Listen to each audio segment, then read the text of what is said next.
excuse me, 83 on the count in the matter of Sandoval versus Alvarez. Parties have been sworn in. You may be seated. Sir, have a seat.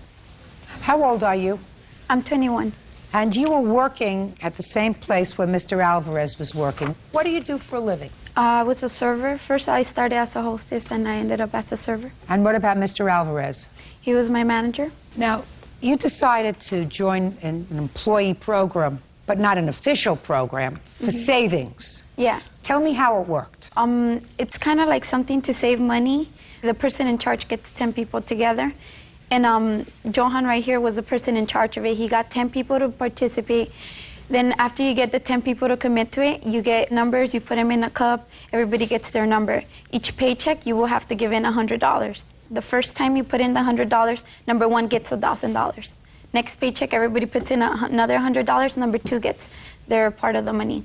I was number 11. I was the last number in it because I was planning to save my money to purchase a car. So he was in it too?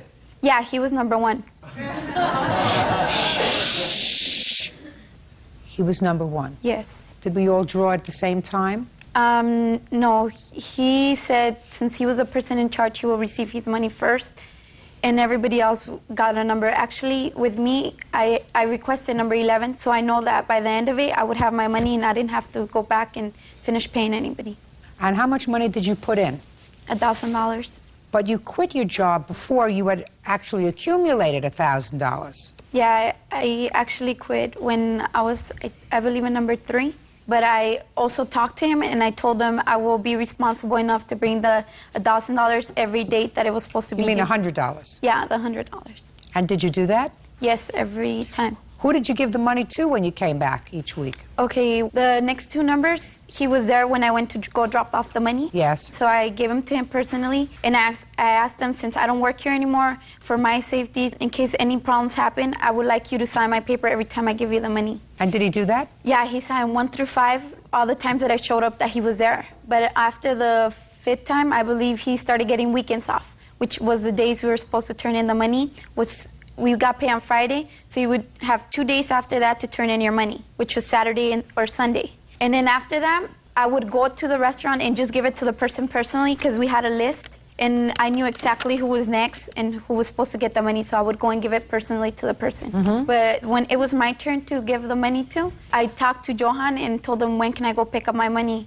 And I never got my money, so I went on Sunday. Well, what did Mr. Alvarez say when you said, I want my money now? Oh, well, actually, this was his excuse. He told me, Soma, you know what? I'm having problems with the money. So I told him, I understand problems happen. And he actually gave me his word that 100% that he was going to have it for the 29th. Which 29th of what month? April. Actually, I showed up on the 31st, 2 days after.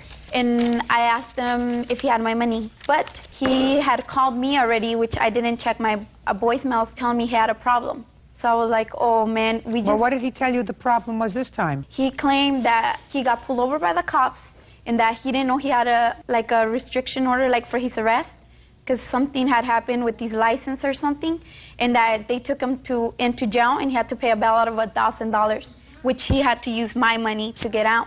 So I said, that's not my problem. I need... How are you, ma'am? How you doing? Don't ask me how I'm doing. Okay. To begin with, when we joined this saving, everybody was aware of it that... Don't tell me what everybody was aware of. Where's her money? I told them... Where's her money? The money, I do not owe her anything, okay? I told her, and I begin with, to everybody, whoever's going to quit the job is not going to receive the money. I'm not going to be responsible. Just a second. Okay. Okay? So, shh, please, don't speak. Now it's Mr. Alvarez's turn. So let me... Take your hands off your hips. Okay. So let me understand. You say that you explained to everybody... Exactly. That you say that you explained to everybody that if they quit the company, they lost their money. Is that what you say? Yes, ma'am. And Miss Sandoval was told that if she left the company, she would lose her money. Right. I would. That's what you... Right. Is that That's what you just told me? Yes. When did you leave the company? I think I don't have the exact date, but I believe it was after the 3rd number. Actually, it was a day after New Year's. I remember. So the beginning of January 2005. Yeah. When had you started to put in your money? I started 11/26/04. Do you get paid every week or every 2 Every weeks? 2 weeks. Every 2 weeks. So what we're talking about is the entire month of December, which is when you would have put in your money. Yes. Minimally 2, maybe 3 Yeah, around there. times you contributed. Is that correct? Yes. Is that correct so far, sir? Yes, ma'am. All right. Now let me see where you say he signed off on the money.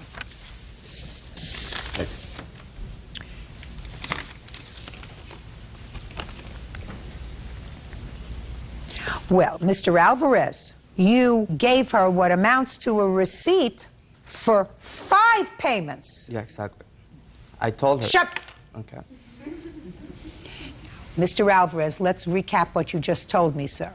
You told me that you explained to Miss Sandoval that if she left the company, she would lose her money. Right. She left the company after putting in 3 payments. Yes, then we had a I'm talk. speaking. Okay. But then you accepted 2 more payments from her after she left the company, sir. Yeah, because we had a talking. No, we didn't. Just a second. Well, now he's changing it, you see. Now he's changing it. I'm not changing it. I did not finish. You didn't let me finish what I You finished enough, sir. Judge Judy continues in a moment. And later today, They were peeing on her mattress. We do not know that for sure. Listen to me, sir. You know why I know that for sure? Because I don't think she peed on her own mattress. real cases, real people. Judge Judy. Salma Sandoval says former co-worker Johan Alvarez scammed her out of $1,000. Mr. Alvarez, are you trying to tell me that you never said to Miss Sandoval, because it's very easy for me to figure out, and it's very easy for me to find out by picking up the phone and calling the police, that you never said to her, I got pulled over by the police, Sure. and I needed $1,000 in bail? Yes, I did. Now, why in the world, Mr. Alvarez, would you tell her that you needed $1,000 bail if you didn't have her $1,000? I had the money with me, okay? No. No. Now we're getting somewhere, madam. Go ahead. You had the money with you. I had the money, and I told her when I did call her, I said, I'm going to set up a day with you so I can give you the money because I don't want nobody to come to my job. Just a minute. So now you acknowledge that she put in $1,000 to the savings plan. No, I'm not acknowledging it. She was giving the money to somebody else. I don't care who she was giving it to, sir. Well, she wasn't giving it to me. I don't care if she was giving it to you or not. The money was turned over to numbers 6, 7, 8, 9, and 10. It was now her time. She has turned in the money so that everybody got paid in full $1,000. Now you've got the $1,000 and you get pulled over by the police. I did not have the $1,000 with me. I told her that I was going to be responsible to give the money so we could get over with it. Because she was calling me on the phone and harassing me. She went to my job. She bring the boyfriend out there that she has. She bring him to try to fight. Did you use $1,000 for bail? No. Not her money. It was my money. Just a second. It was my money. No, it wasn't. It was You got your money already. No, it was my money.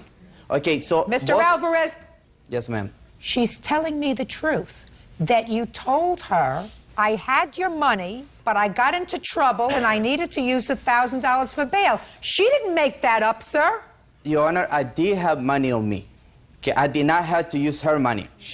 The only thing was she was coming to me, she was harassing me on my job. She went to tell everybody on my job that I was a thief and I'm stealing money. You are. You took her money.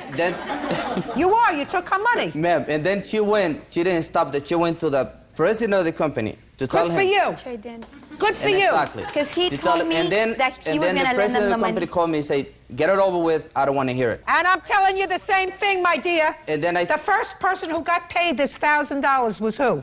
It was me. And the last person that's going to get paid this $1,000 is her. Judgment for the plaintiff in the amount of $1,000. That's all. Parties are excused. You may step out. I knew he was going to try to lie. He lied to me more than 5 times. He went to try to intimidate me, I guess. I didn't threaten him. What I told him was he needed to cough up money. I feel like he didn't try to scam me, but he got caught up in a way where he wasted the money. He had no way of paying me, so he had to find different excuses. And now the next case. All parties in the matter of Krill versus Sheets, step forward, please. 19-year-old leasing agent Jennifer Krill is suing her ex-roommate, 21-year-old sales associate Christopher Sheets, for damage to their apartment and for his share of their security deposit. All right, Miss Krill, let me see if I understand what this rental situation was about. You were doing some part-time work in the leasing office of an apartment complex. In exchange for that, instead of giving you a salary, they gave you an apartment. Correct. And you decided that you would supplement your income by bringing in a roommate, Mr. Sheets, Correct. who I assume you knew from someplace, Yes. right? Mutual friends. And he would pay you a small amount of, like $100 a month, Plus $50 a month for utilities. and then he would pay the security deposit, because there was a security deposit of $300. Yes. And he moved in. He said, that sounds like a great idea to me. He gave them a check for the security deposit. And then, according to you, there was a misunderstanding. Mr. Sheets says that he had heard that you were bad-mouthing him, whatever. He didn't want to live there anymore. He moves out. And it is your claim that the $300 check for the security deposit bounced, that he did some damage to the apartment and some damage to your personal property. Yes. Mr. Sheets does not address the bounced check. And yet, he acknowledges that he caused some damage to the apartment Correct. and says to take it out of the security deposit. Yeah. So, let's cut to the chase. Where did you get this $300 check for? At the time, my father and I had agreed that he would pay $300 for the security deposit. And you wrote a check. Correct. What happened with that check? My father and I have been disagreeing with each other lately, and then finally he said, I've had enough of it, and canceled the check. So what you're telling me is your father stopped payment on the check. The check had already been cashed, and I had been informed that by the leasing agent. My dad had reported it stolen or forged. Because you... Oh, just a second. Here we go. Now it gets more interesting, because this is the only interesting part so far of this case. Yeah. Your father reported the check stolen Correct. and forged. Correct. So he wanted you arrested. Well, he didn't want that, but he wanted to get it settled. He didn't think that she forged the check. Yeah. Right. You forged the check. It wasn't, I didn't forge No, the check at the he time. said that you forged the check. I had turned in a check in his name, correct. How did it end up that they no longer have $300 of the security deposit? They should still have it. When I called the apartment complex manager, I told her that I wanted my security deposit back. She Let me see. Can continued I to see tell, that, please? This she is the continued to check tell that me. has stolen and forged on it, and he forged his father's signature. I actually talked to his dad. Oh, I see that the bank marked it Yes. stolen, do not present again. Correct. His father called the bank and canceled the check that he forged. Correct. I'm not denying that. So that the rental company did not cash the check. We cashed it, and then we got it back because obviously we can't have that money So they gave the anymore. money back to him? Yes, they had to. I because see. he did not sign the check. Okay. Jennifer Krill says ex-roommate Christopher Sheets damaged their apartment and her personal belongings. Jennifer claims Christopher punched holes in the walls and ruined her mattress. Mr. Sheets, you're no longer living there, so you don't have to pay the security deposit. Correct. Let's start with that. Don't say correct. I'm giving you a gift here, sir. Thank you. But you do have to pay for the damage you did to the apartment. Which I had explained to the leasing agent that I would take full responsibility for the Fine. damages that I had done. Good. What did you do? I had put a hole in the wall. I had also put a hole in the door in my room. That sounds like a lot more than $300 to me. It was $25 a hole is what I was told by her. Do you have a bill for the damage that he did to Yes, the I apartment, do. please, Miss Krill? And then I also have this. Are you talking to your father now? No, we have not spoken in over a month. This is for the security $120, deposit. Spring Lakes Apartments. That's what you owe for the holes. And then, from your... Oh, well, this, listen to me.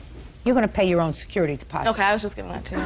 That's fair, right? You're there, you pay the security deposit. He's going to pay for the damage you did. Now the place is damage-free. Any other damage you caused while you're there, you pay for. Yes. I'm a reasonable person. Okay. Now, Miss Krill, you claim that Mr. Sheets damaged some of your property. Yes. When I got back to the apartment about 2 in the morning with my friend Katie here, Had there been an argument? Yes, actually, he called me on the phone, on my cell phone, and he's yelling and screaming at me. What is he yelling? You know, how could you talk crap about me, da-da-da. She was saying that you were living sort of off of her? Correct. She was taking full advantage of her having the apartment for free and using it against me. Using it against you by House. saying you're living there, you weren't paying enough. Right. I get a rent-free apartment, but I am working 20 hours a week for it, and he pays me $150 a month Yes. and pays for food, and that's not a bargain. So you were saying he got a bargain, Yes. and you took offense at that. When she uses it against me is when I took it. How did she use it against you? Ruining my reputation between friends. By saying what, Mr. Just Sheets? talking trash behind my back. It Would you happened several explain- occasions. All right, now you're not living together anymore. Come on, fill me in. It's late. I have things to do. Well, he called me yelling on my phone. I went back to my apartment with Katie, only to find him and his friends throwing things down the stairs. There's mattresses, bed frames, boxes everywhere in the road. One of the neighbors in my apartment His building. stuff? Yes, his stuff. They called the cops because, it was a whole bunch of commotion. And I tried to go confront Chris. I'm like, what's going on? What's happening? He doesn't even want to talk to me. He's like, I'm moving out. That's it. Da-da-da. I'm like, okay. Can't stop him. Can you tell me, please, what property you allege that he damaged that belongs to you? He already has to pay $120. He urinated on my mattress, which was about $400. Well, how do you know it was him? I have pictures. That's not my question. How did you know it was him? Well, he was moving out all the stuff with two of his friends, so, he had the problem with me. Let me see. These are all the pictures. So what you're claiming is it was either Mr. Sheets or one of his friends? Yes. He took all the food in the refrigerator? Yes, everything. Get over it. What else? I got the mattress and the holes. The food, but that wasn't in the charge. That's the main things. Let's talk about the mattress, Mr. Sheets. I did not do that, Your Honor. I did not see anybody do that. I was out going to get a truck when I came back. Were things being thrown out of the apartment, your things? My items, yes. Your items. They were getting it out as fast as possible. What time of the day or night was that happening, It Mr. was Sheets? about 2:15 in the morning, I do Well, believe. sir, so what you're telling me is at 2:15 in the morning in this apartment complex, you're throwing things down the stairs. There are other people that live there, is that right? Correct. That's not very mature, Mr. Sheets. They were moving the things out while I was going to get a vehicle to take all the things to my new... Well, you selected people who were not very mature to I do the agree. job, right? Yes. And if you select people that aren't very mature to move you out and they are acting in an immature, rowdy fashion, whose responsibility is that? Mine. Right on. And while you were out getting a truck to take this stuff out of there that they were throwing down the stairs, you know what else they were doing? They were peeing on her mattress. See, we do not know that for sure. No, listen to me, sir. You know why I know that for sure? Because I don't think she peed on her own mattress. Listen to me very carefully, sir. When you invite people to do a job and you don't supervise them and you do it in an irresponsible manner at 2 o'clock in the morning, you have to assume the responsibility for everything bad that happens. How much was the mattress? About $400. What do you mean about $400? My father bought it for me about 2 years ago. Will you find another one for $200?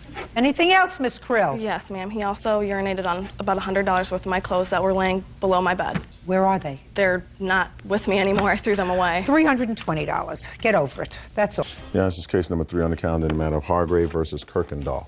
Parties have been sworn in, Judge. You may be seated. Gentlemen, have a seat, please. Mr. Hargrave, you own a store. Is Yes, it I a do. check cashing store or a convenience store? Convenience store, Your Honor. And you know the defendant for some time. Yes, Your Honor. She would come in, according to you, and cash checks. Other than buying things there, she would cash checks. And Her and her you would husband, Your cash Honor. checks for Yes. her. Yes, Your Honor. And your complaint is that she came in with a large check, Yes, Your Honor. $2,500, that you cashed for her, Yes, Your Honor. and it turned out to be a bad check. Yes, Your Honor. Ms. Kirkendall says that she is sorry about that, but that she was the victim of a scam, and she didn't know the check was bad, and she's sorry. Well, Your okay? Honor. That's what the case is about. So I'm going to have to start with you. There are certain facts that I gather are not in dispute. A, there was a check for $2,500. Mm-hmm. You brought that check to the plaintiff, and the plaintiff cashed that check and gave you $2,500. He didn't give it to me. It was sent Western Union that day. He made out a money order? Yeah, Western Union order. He did?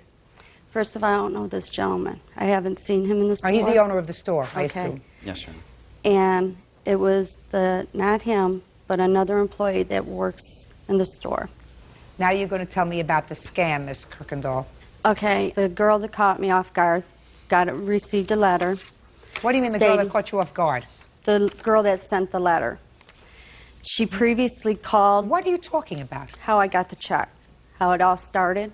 Well, you're starting in the middle of a sentence. The girl caught you off guard. I don't understand that. I heavy depression. I just lost my 21-year-old son. So I received this letter during the depression. You received the letter in the mail? Right. Let me see the letter. And that's the death certificate to prove that my son did. I don't need the death certificate. It has nothing to do with this case.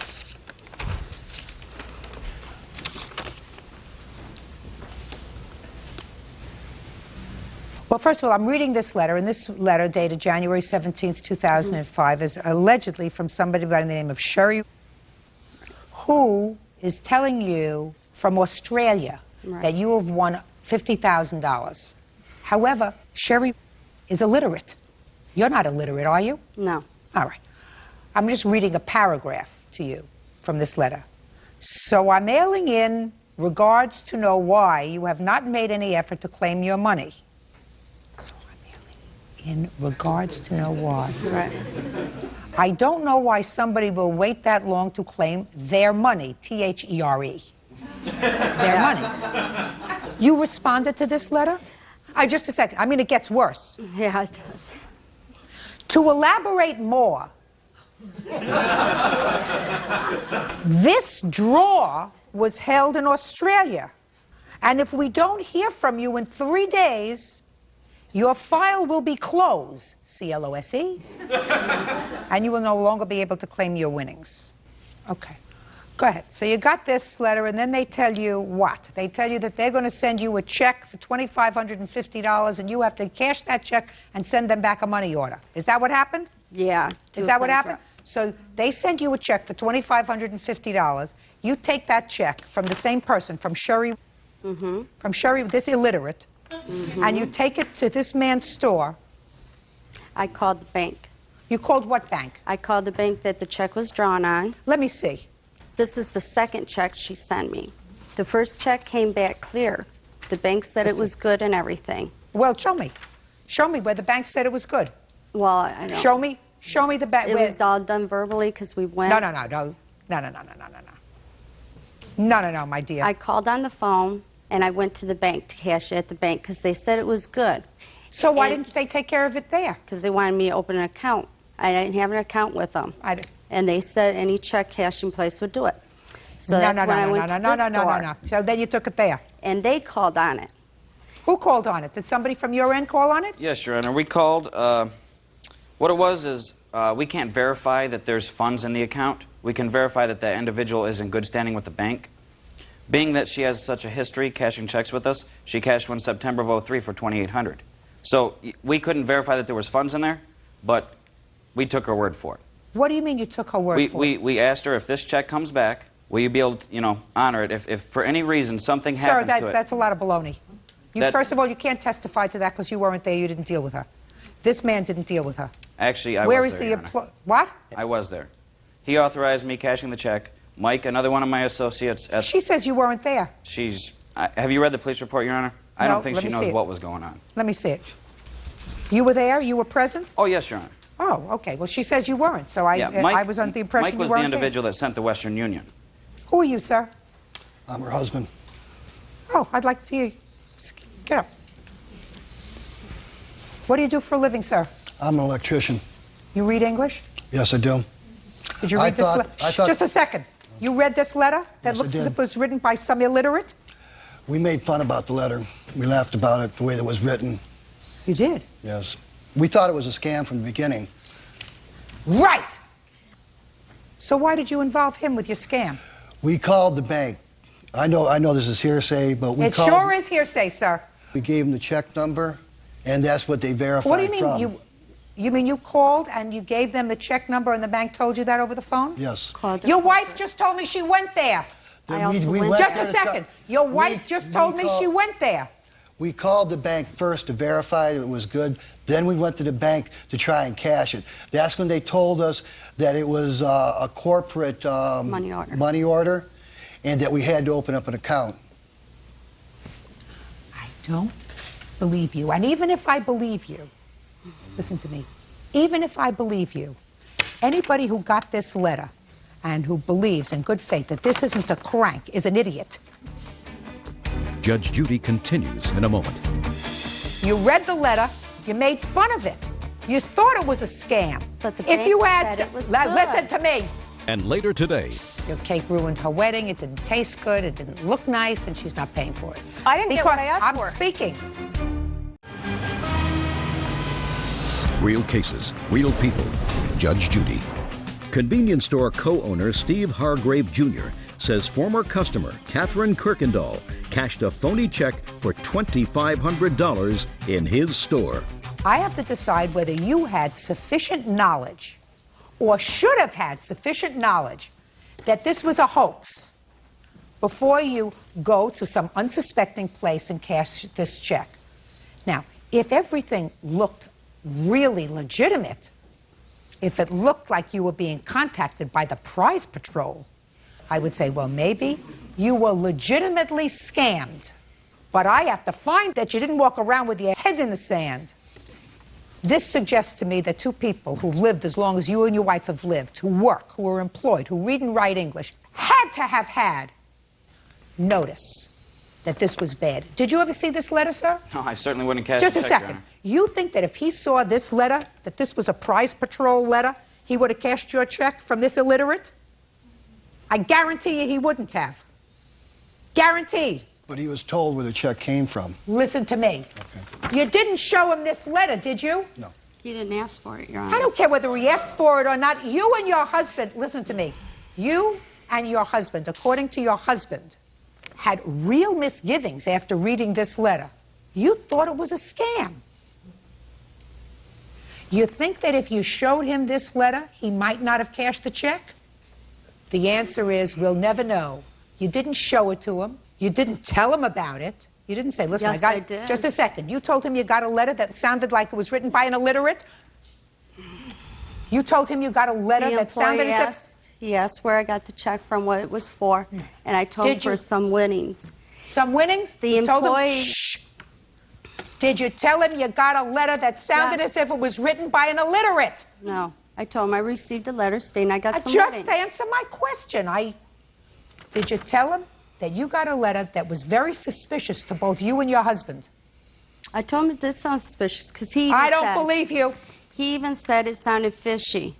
No, he said the scheme sounded fishy. I'm asking you whether you showed them the No, I letter didn't and show whether them you the letter. said that the letter sounds as if it was written by an illiterate on an internet piece of paper. No, I didn't show him And the letter. comes to you Handwritten. in this envelope. Right. So, let me tell you what the law is, as I perceive it. And since I am the ultimate arbiter of what's right and wrong, you're stuck with it. Can I say something first, please? Sure. They called on the check. Just a second. Hearsay. No, I watched him call the check. He verified, he kept me there for a half hour calling on the check. This gentleman here asked the employee that was calling the check, says what was wrong, because I was there for a half hour, and the guy says he were having problems with the bottom numbers. He He's gave him absolutely the right, okay to cash the check. Listen to me. Now we're going to start again from the beginning. You received this in the mail. Right. Handwritten, no return address, looked like it was written from someone who was just released from a psychiatric institution on a piece of computer-generated stationery that is replete with misspellings, bad grammar, from some organization that has told you that you have won $50,000. Now, you have to be an idiot to take one step further and go any further instead of taking this letter and ripping it up and throwing it in the garbage. But you had this information. And if you had taken this letter to this store and this man would have seen this letter, there isn't a question in my mind that he would not have invested $2,500 in this scam. You tend to lose nothing. You have lost nothing. You had the information to save him. You chose not to give him this information despite the fact that you had this information, and according to your husband, you read the letter, you made fun of it. You thought it was a scam. But the If bank you had said it was listen good. to me. If you had said to him, listen, I'm going to share with you all the information that I have. This is the letter I got. And if after you did that, the plaintiff chose to cash your check and to turn over $2,500 of his money, I would say he's as dumb as you are, and he deserves what he gets. But right now, you had withheld from him this information, and you're stuck because he shouldn't be out the money. Put your hand down. He shouldn't be out the money because he wasn't armed with the information that you had. Judgment for the plaintiff in the amount of $2,550. Thank you. That's it. Parties are excused. You may step out. If he was hesitant, he shouldn't have cashed it, but he got the okay to cash it, and he cashed it. We've been cashing checks for a long time for him. I had no question to, doubt the validity of the other check. I was in a depression, a heavy depression, so I just thought some luck would be coming our way. And now the next case. All parties in the matter of Nybert versus Sanders. Step forward, please. Healthcare agent Catherine Nybert is suing her former friend, customer service rep Alicia Sanders, for the cost of a wedding cake. Alicia says the cake was a disaster and it ruined her wedding. Miss Nybert, you and Miss Sanders were friends, knew each other from work, according to what I read in this complaint. And she was getting married. You agreed to make the wedding cake. That's correct. And your agreement was that you would make the cake. She had selected the cake. She had a picture of it. She would pay you for the ingredients, which were a couple of $100s. And the labor that went into making this cake would be your gift to her. That's correct. You made the cake. You delivered the cake. You didn't get your money. That's right. Mrs. Sanders says your cake ruined her wedding. It didn't taste good. It didn't look nice, and she's not paying for it. That's right. When she approached you, Miss Nybert, she showed you a picture, according to what I read. That's correct. Do you have that picture? I do. I'd like to see it. By the way, do you do this as a hobby or as... It's basically a hobby. I do it for good friends and family. I just charge them cost. I do it out of a gift of love because I care about the person. You have a picture of the finished wedding cake? You bet I do. I'd like to see it, please.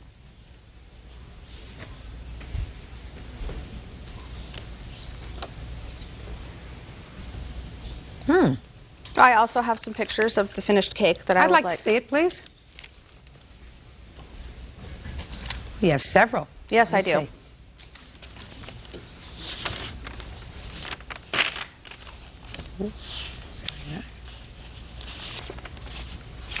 Well, the cake isn't in this picture, right? Nope. I just thought you'd like to see that I had a designer wedding gown, I had a beautiful wedding, and I was so excited to have a designer wedding cake. Well, why didn't you order the one from a designer bake shop? Because it cost listen to me. $700. Listen to me. So, well, that's what it costs. Apparently, you're right. Is this your first marriage? That's not a hard question. No. How many weddings have you had? One. I went to Las Vegas. I was married for 3 months. He was deployed. We never lived together. This was the first wedding. This is your... Yes. Okay. You bought a designer dress? Yes. How much did you pay for the dress? $3,000. You didn't spend $500 for a copy. Is that right? That's right. Shh. Just pay careful attention. Did you have expensive food at the wedding? Yes. How much did you pay per person? I don't know per person. We didn't do it by per person. We did a buffet style. We spent about $1,000 on the food. How many people did you have at this wedding? About 400. You had 400 people at the wedding and you spent $1,000 for food? Mm-hmm. Is that right?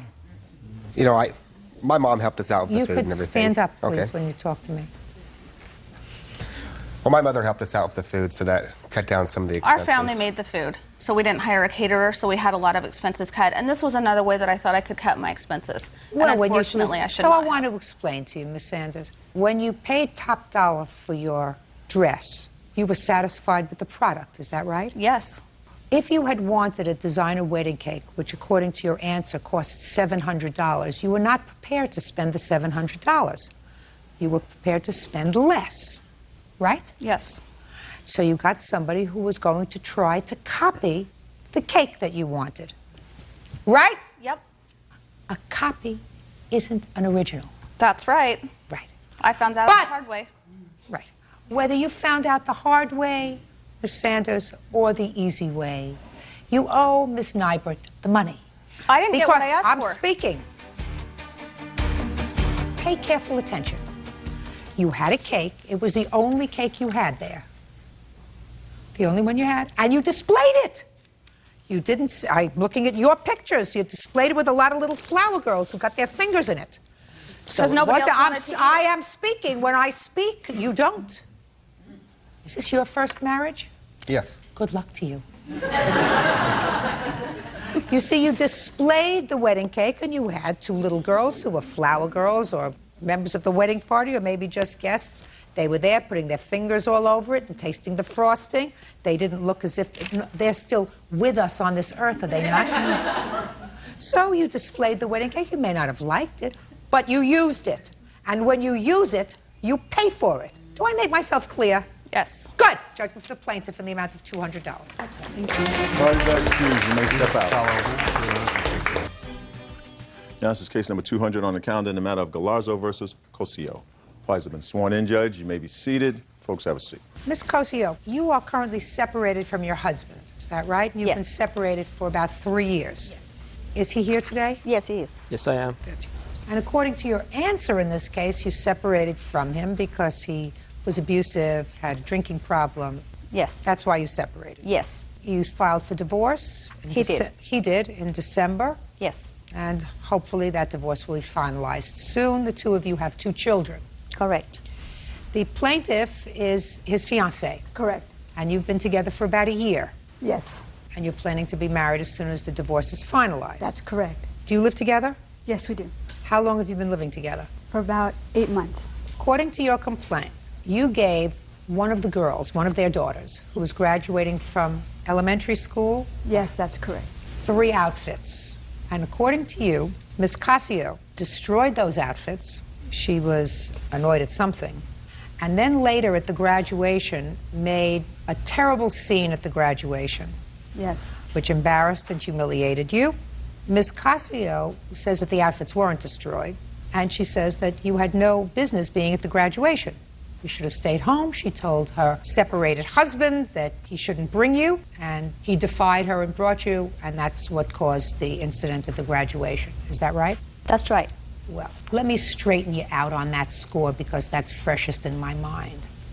You have no business telling him who he can bring to his daughter's graduation. This child has 2 parents, and you're no more of a parent than her father is. You don't have any right to tell him who he can bring to the graduation and who he cannot. You understand that? Yes, I do. So what do you think gave you the right to tell your husband not to bring her to the graduation? I didn't tell my husband, I told my daughter. Ugh, that's even worse. That you told your daughter to tell her father that he should leave her home? Is that what you did? Exactly, that's what I did, Judge. You're outrageous. That's an outrageous thing to do on many fronts. First of all, you never use a child to transmit messages from one parent to another. Certainly nothing negative. If you want to say, listen, would you like to come to my house for a graduation party? That's a nice thing. But you never use a child as a telephone to transmit a negative message from one parent to another. That makes you a bad mother. You don't want to be a bad mother, do you? No. Well, I'm telling you that was something that only a bad mother would do. So I would rethink that. Having said that, you have no business directing what goes on at your daughter's graduation. It's not your graduation. It's your daughter's graduation. And unless your daughter doesn't want her for some reason, she should be there. She's part of her life. You may not like it. That comes under the category of too bad. You got to get used to it. You got it? Yes. You have any questions for me? Nope. Good. Now, what kind of a scene did you make at graduation? I didn't make no scene. What did she do at graduation? Your Honor, I have a video cassette of her behavior. I'd like to see it. It's right here. And I have never met her, and why she acted this way and insulted me in front of everyone and made a scene, especially Erica started crying. The other daughter with her 3 infant, you know. Excuse me? What did you call me? Stop it. What did you call me? That's what I told you. Why? Stupid. Because you are. It's Erica's graduation. Why? You need God. Because you are what? You need God in your life. Really? Yes. Mom, stop. Yes. You do. I have never done anything to you. Why did you call her? Okay, I got it. Okay. Why did you call her a name? Because I was upset that she was there at my daughter's graduation, Judge. You owe her an apology. You owe her an apology. Your behavior was outrageous. And I'm going to tell you something. If you don't decide that you're going to change your way of doing business, you're going to lose custody of your daughters. I'm telling you that. I'm an old family court judge. And I'm telling you that if you're going to put your daughters in between their parents, and if you're going to behave in an irrational way, you will eventually lose custody of your girls because they will say, I don't want to live with my mother, she's a nut. Now, what did you do with the outfits that she brought for your daughter? And I better get a truthful answer, otherwise I'm going to have to embarrass you and bring your daughter here. So I want you to tell me what you did with the 3 outfits. I didn't do anything. Where are they? I don't know what she's talking about. Your Honor, I have a recording of the daughter on June 24th where she called my cell phone and pictures of my outfits burned. I'd like to see them, please.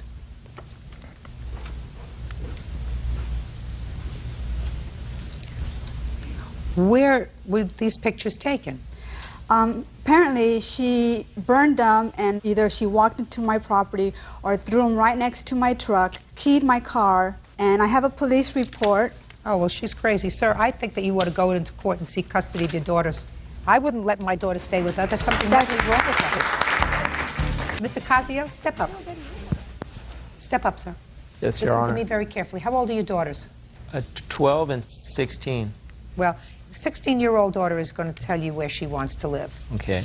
And unfortunately for her, she probably will say, I have to stay with my mother because I feel sorry for her. But certainly, if her behavior continues to be so irrational, you might find it in your 12-year-old's best interest to pursue custody of that child, because somebody who behaves in this fashion is not capable of taking care of a child. I agree. That's my judgment. Now, 12-year-old probably is not in physical harm in her custody, but she certainly is emotionally in danger, being with somebody who has so much anger. Who are you? I'm her friend. Do you understand what I'm saying? Yes, totally. Is there anything that I said that you find wrong? Not anything you said, but things she said. Anything I said? Not a thing that you said. That's all. I said anybody who behaves this way for no reason, who can do this, who uses their child as a messenger for hateful messages, is a bad mother. Because a good mother doesn't do that. Go ahead. Your Honor, I was spending the night before the graduation at Myrna's house to go to the graduation, and I... Just a minute. You're her friend and you were going to graduation? Yes. What gives you the right to go to graduation as a friend? Because her daughters like me. What gives you the right as a friend to go to their graduation? Because their mother invited you? Yes. That's why she was there. Now, let me ask you this question. Would you believe that he was acting like a nut if he came up to you and called you vile and vicious names and told you to get out because he didn't want you at the graduation? Would you think he was acting like a lunatic? Not necessarily. Well, what would you think of his behavior? Listen, if I had been told prior to coming that I wasn't wanted there by my daughter calling... Just a second. Her daughter did not say, I don't want you to come to graduation. No, listen to me very carefully, madam. She said, I told my daughter I didn't want her at the graduation. That's what she said. Oh, let's bring Erica. She'll tell you what she wants. I'm not going to do that, because that's what a bad mother would do.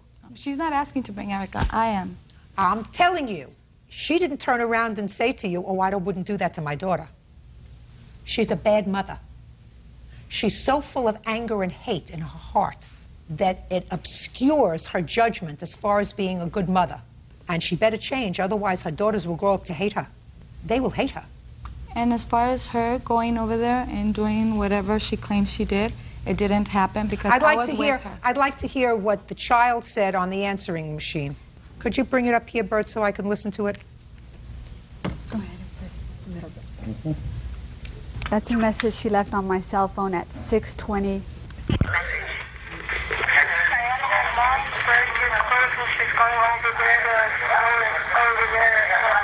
My mom is burning your clothes.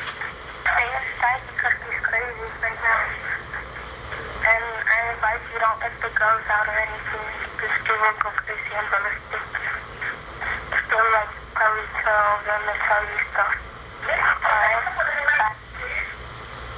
To repeat this message. You think your daughter was lying when she says, my mom is burning your clothes? We had an argument that morning, Your Honor. So you just think it's serendipity that your daughter calls and says, my mom is burning your clothes, and the clothes turned up burned in front of her house. You think that those two things just came aligned in this universe? You better go see a good therapist, madam. You need a good therapist. Do you work? Yes, I do work. What kind of job do you have? I'm a phlebotomist. Better spend a little more time at work and a little less time hating. Spend a little less time hating. It didn't work out. 52% of the marriages in this country don't work out. She didn't steal him away from you. You threw him out. That's what you told me. You said you didn't like the way he behaved, so you threw him out. She found him. You should be grateful. She can keep him. Listen to me. That's right. You should be grateful instead of having a heart full of anger. Believe me, if you have a heart full of anger, you're never going to find anybody, madam. Okay. Nobody wants somebody who's miserable and angry. You'll spend the rest of your life alone. Judge Judy continues in a moment. Just listen to me carefully, and then try to put yourself on some medication, maybe. And later today, $1,000 to be awarded to the Player of the Year. The only person that really came was? Right here. Do you know what that makes him? Player of the Year. real cases, real people. Judge Judy. Diana Galarzo says her fiancé's estranged wife, Myrna Cosio, owes for burning a graduation dress she bought for her daughter. Diana also says Myrna started an argument at the ceremony. How much did you spend for the outfits? I have the receipts Just here. tell me how much you spent for the outfits. 180. Now I'll take the receipts, Bird. Plus pain and suffering and... You don't get pain and suffering. Loss of work and... Listen to me very carefully, Ms. Galazzo. Yes. What you wanted was for her to learn a lesson. I don't know whether her ears were open. If they were, fine. If not, she's going to be the loser, as are her two children. She's responsible for the burnt clothes because she burned them. Her bad behavior has just been memorialized in front of 10 million people. Unless she changes her course of conduct, she's already been pre-warned that her children are going to grow up hating her. You can either put a period and move on and say, I had a marriage, it didn't work out. But out of this marriage came two lovely children. Just listen to me carefully. And then try to put yourself on some medication, maybe. If you don't already take it. I have two beautiful children. I want to devote myself to them and to making myself a happy life. And I don't want to be angry with somebody who's taking a burden off my shoulders. And you don't control what happens with your girls, because your girls have two parents. And you won't have them at all in your life if what you continue to do is to disrespect their father. Judgment for the plaintiff in the amount of $180. That's all. Parties are excused. You may step out.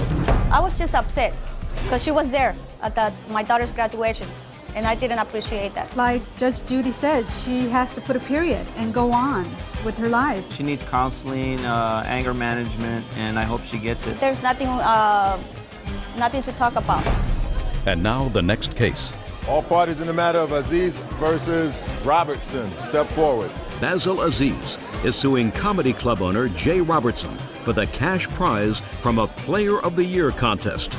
Jay says Basil was the only contestant to show up. Mr. Aziz, according to your complaint, Mr. Robertson is the owner of a club that you have been to in the past, and you saw some sort of an advertisement that indicated that on a particular day he was going to have a contest.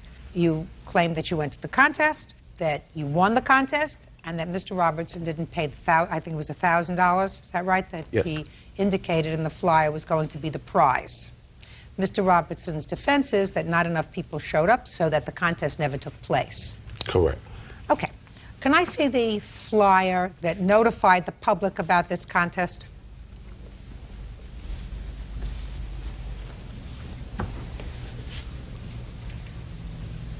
Your club is in Virginia, sir? Yes. What kind of club is it? It's a comedy club. And you had these prepared? Yes, I did. Where did you send them? They was on all sides of town, all over. Okay. It says $1,000 to be awarded to the Player of the Year. Now, according to your complaint, Mr. Aziz, there was an entrance fee. I paid that. I don't see it where it said there was an entrance fee here. What was the entrance fee? $50 or $100. Well, who made the decision whether it was 50 or 100? I did. Originally, how it was all going to be set up, it's going to be $150. How come you didn't put that down here, sir? Because I put on, the reason why I put it on there so more people can call. That's why I put on there for more info, call. Okay. And when people called, what did you tell them? That's when I was telling them that it was $150. With the $150, that would take care of you, you know, far as for your meals, beverage, drinks, everything, plus entering into the contest. Okay. All right, Mr. Aziz, you got to the club on June 4th? Yes, ma'am. And how much did you pay when you got there? $50. Who did you give the money to? The lady at the door. What was the name of that lady? That was the ticket lady. Her name was Lisa. And how it was set up, Lisa was to inform anyone who wanted to do the contest. At that particular time, we has changed everything from the $150 to whereas that if you want to do the whole contest, it would be $100. You can't do, Mr. Robertson. He changed it too much. Let me explain something to you. You can't do that, sir. What you're telling me is depending upon your mood, how you felt, or whatever. Sometimes you told people that it was $150. Then it was something else because you changed all the rules. Well, all the rules... Mr. Robertson, you can't do that, sir. All the rules stayed the same. And how the whole contest was supposed to be set up was, I had 5 women. That was going to be a panel. You had to go up on the stage. You had to explain to them why you should be the player of the year. They was going to tally up their votes. That never happened. Well, let me ask you a question, Mr. Robertson. How come it never happened? Because the only person that really came, because after, when I got back the to the club... The only person that came was? Right here. Do you know what that makes him? You know what that makes him? Player of the year. Thank you. Go ahead, tell me. You want to tell me? He never told me. Mr. Robertson, when you run a contest and you have somebody that enters, like he did, and paid his money, and you didn't get enough people so that it could be the kind of event you wanted, but there were a lot of people in your club that night, right? How many people were in the club? I had... How many people were in the club? I had a lot of ladies at that particular time. Right. And then later on, that's when... You had a lot of ladies. Would you say you had 200 people? Something like that. Line was around the corner, Hey. You had 200 people, and was that a usual Saturday night, sir? Something like that. Did you have more ladies that Saturday night than you usually have? Yeah, at that particular time. You think that's because you advertised the Players' Ball? Well, that was the catch, to get the ladies to Right. Come. So you got what your advertising paid for, Mr. Robertson. Now you have to pay up. The winner. Judgment for the plaintiff in the amount of $1,000. That's all. Thank Parties you. are excused. You may step out. Versus Mashoud. Parties have been sworn in, Judge. You may be seated. Miss Rose, you rented a room from the defendant, and according to your complaint, you were forced to move out early. Yes. You want prorated rent. Yes. You certainly want your security deposit back. And you want compensation for what you say were very nasty things that the defendant posted about you on the internet. That's correct. The defendant says that you chose to move out. You don't get compensated for choosing to leave before the end of the 30 days. That your cat did some damage to the rug, so you don't get your security back. And she acknowledges she wrote nasty things about you on the internet, but she said everything she wrote about you was the truth, and the truth is a perfect defense. That's very true. When did you move into this room, Ms. Rose? On May 1st. On April 22nd, I answered an ad. Do you recall what it said? It said that I was going to be a roommate, that it was $400 for the rent, that she had 3 cats, and 1 more would be great. And no, just a second. That's not what the ad said. Yes, it did. It said she had 3 cats and 1 more would be great. Oh, that's what the ad said? Yes. It must be a very long ad. Where was it? Craigslist.com. .org. .org. Correction. Tell me what happened when you went and looked in the house. It was 11 o'clock at night. She said that it was dirty, but she would clean it, and that the hot water in the sink was broken, the pipe, but she would fix it before I moved in, and the toilet that I was renting out with the bathroom was broken as well, but that would be fixed as well. How many rooms did you look at? 3 different rooms. and this is the one that I chose. This is the one that had a broken sink, a broken toilet, and was filthy. Is the one that you chose, Miss Rose? Actually, it was the rent. It was cheaper than normal. Others were asking for $650, so I figured I was only going to be here till the summer. It should not be an issue. Was the toilet fixed? No, the toilet was never fixed, and neither was the hot water, which I had to eat out because I couldn't wash dishes. There were maggots in the sink. There were roaches, flies.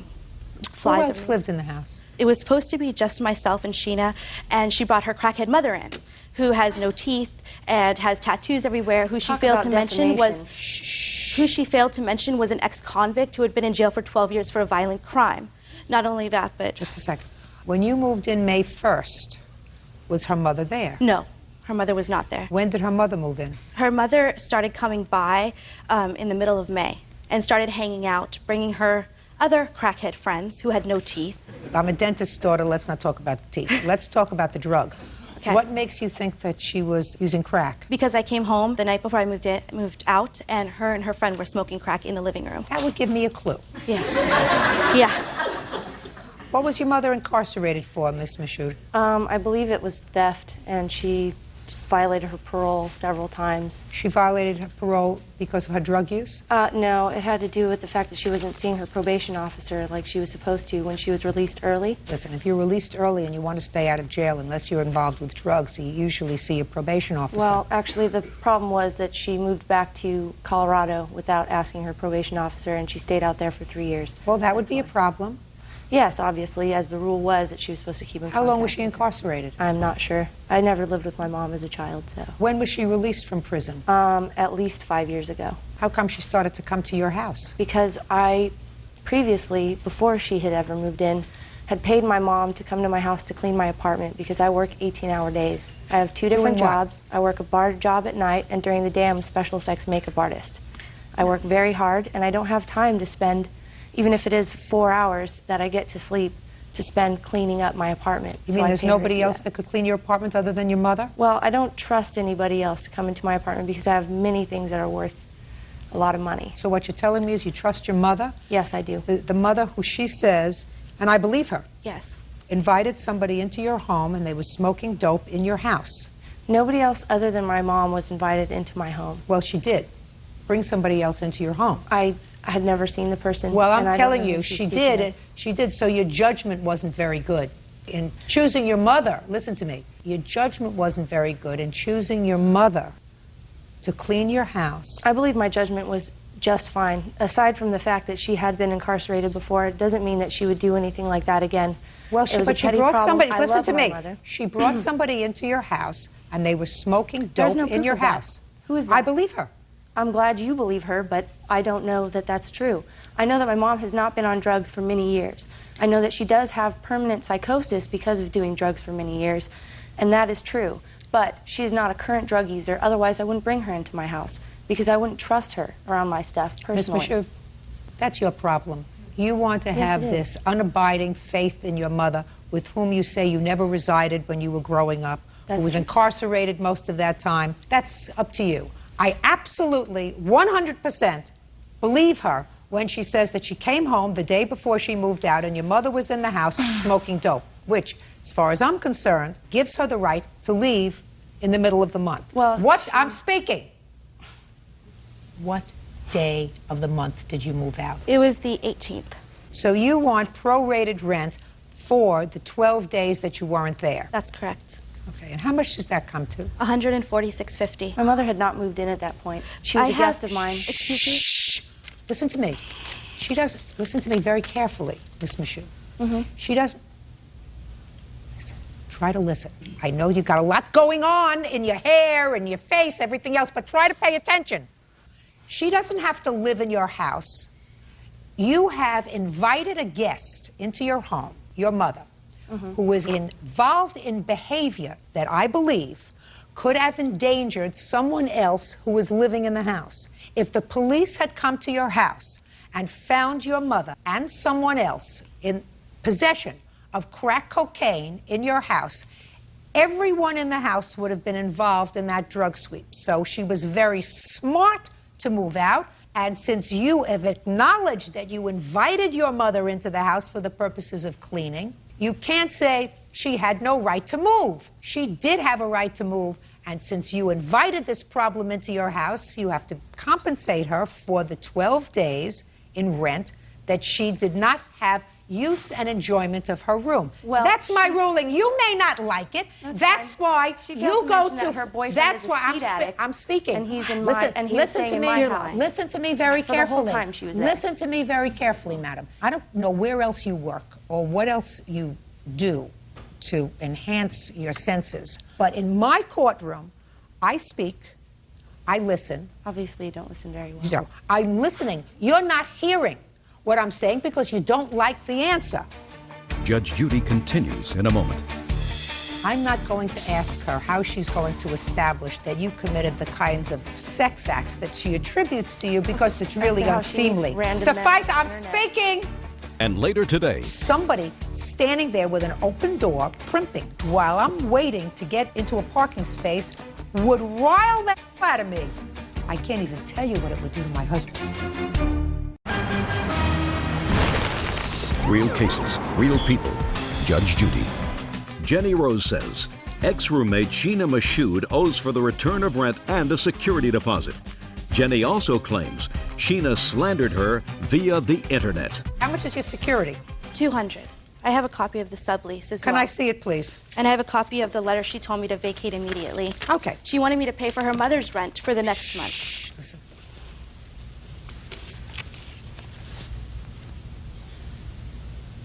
Did you write this letter? There will be a $500 rent increase for your bedroom and private bathroom starting July 1st. Did you write this? Yes, that's what All right, good. told me to do. $146.50 and $200 for your security deposit. Do you have any pictures of the ruined rug that was allegedly caused by her cats? No, but I... Good. Now I would like to see what was written on the internet. This is a networking site that my coworkers, my supervisors and boss, as well as my family and friends read. I was contacted by one of my coworkers. Well, the one thing I do know for sure, Miss Mashoud, is that you have a filthy mouth. Thank you. And I assume that you work in this town? Yes, I do. Good. I certainly hope that enough people, since we do have a reasonable audience in this town, watch this and know that I personally am offended that a woman would use the kind of vulgarities that you do written. I don't think, quite frankly, Miss Rose, that any fair-minded, reasonable person would accept anything that you wrote here as true. Oh, of course not. Because she clearly is a demented, sick girl. I don't know how she finds work in this town, but clearly there are a lot of demented, sick people who want demented, sick employees. That's the problem here sometimes. I can't judge that. Clearly, this is miserable. I'm not going to ask her how she's going to establish to my satisfaction that you committed the kinds of sex acts that she attributes to you, because certainly you don't want that, and I wouldn't, because it's really unseemly. Suffice, I'm speaking. I'm speaking. Am I going to speak at all this? Not go speak outside. Somebody who wants to hear you. Judgment for the plaintiff in the amount of $346.50. Thank you. Toodles. I had invited my mother over to clean my house while I was on vacation, and she accused my mom of being a thief. Those who look like trash and act like trash are usually trash. She's been nothing but a terror to me, pretty much like a little yipping chihuahua. I'm glad I don't have to deal with her crackhead mother and the fact that she has no teeth and thinks she's a lot, which she's not. So it's good. I'm happy. And now the next case. All parties in the matter of Hardison versus Jarvis. Step forward. Crystal Hardison is suing fellow motorist Robert Jarvis for vandalizing her Ford Explorer by kicking it. Crystal claims her mother witnessed the incident. Miss Hardison, what kind of car do you drive? It's a 2005 Ford Explorer. What about you, Mr. Jarvis? 95 Mitsubishi Galant. What was the date of this incident? June 2nd. And you were going into a drugstore to get a prescription filled? Exactly. And what were you going to do there, Mr. Jarvis? I was pulling in to get her my fiance a drink and a candy bar. Was she with you? Yes. And you were both going to the same store, so you pulled in first? Yes. And it is your claim that Mr. Jarvis intentionally not only spit on your car, but also dented it? Yes. Mr. Jarvis says he might have spit on it, not intentionally, but he certainly didn't dent it. And your mother was with you? Exactly. And my 11-month-old son. Well, he's not here to testify, but your mother certainly is. When you went into the store, Miss Hardison, your mother remained in the car. Exactly. And when you went into the store, did your fiancé remain in the car? Yes, ma'am. She pulled in first. She was already parked. Tell me what she was doing, Mr. Jarvis. Well, as I was pulling in, I was waiting on her for about 2 to 3 minutes while she was brushing her hair with the door open in the parking place. So you were waiting to pull in because she had the big door open for this SUV, brushing her hair. Yes, ma'am. How long were you waiting? 2 to 3 minutes tops. Did you honk the horn? No, I was just sitting there waiting to get in, being patient. Why were you brushing your hair? I'm pretty vain. So before I go anywhere, I always put my makeup on, brush my hair. You were going to pick up a prescription. Exactly. And that's my nature. If I'm going to a local store, I'll put clothes on, do my hair, and put my makeup on. Hadn't you done all that before you went in? I sure did, but I just wanted to make sure everything was straight. Didn't you see Mr. Jarvis waiting for you? At the time that I opened my door to get my brush out my purse, no, I didn't. But there came a time when you did see him waiting for you. I saw a front end of a car behind mine, yes. And you continued to finish brushing your hair and then you put the brush back? No. Once I saw the front end of the car, I said, oh, he's waiting, and I closed my door and went directly into CVS. What happened when you came out? I got to my driver's side door, and I saw there was spit on the window. I opened my door. I said, Mom, somebody spit on my window. And she can tell you the rest. Step up, please. What is your last name? Durante. Tell me what happened that day on the 2nd of June in the parking lot. Okay, on the 2nd of June, my daughter had to go to the pharmacist to pick up a prescription.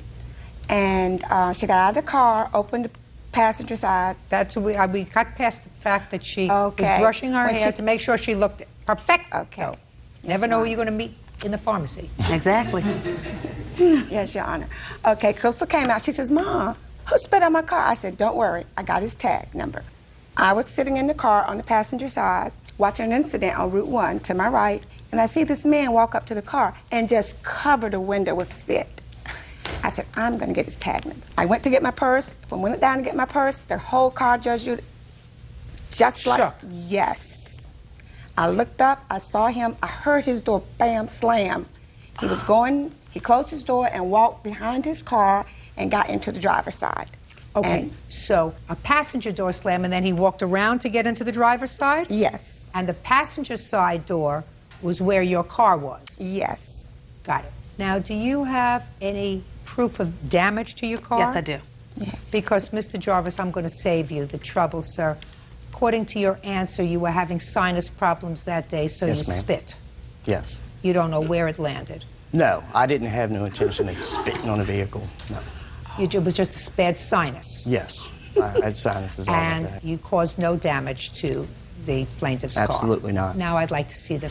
Okay. See, I'm going to saved you all that trouble.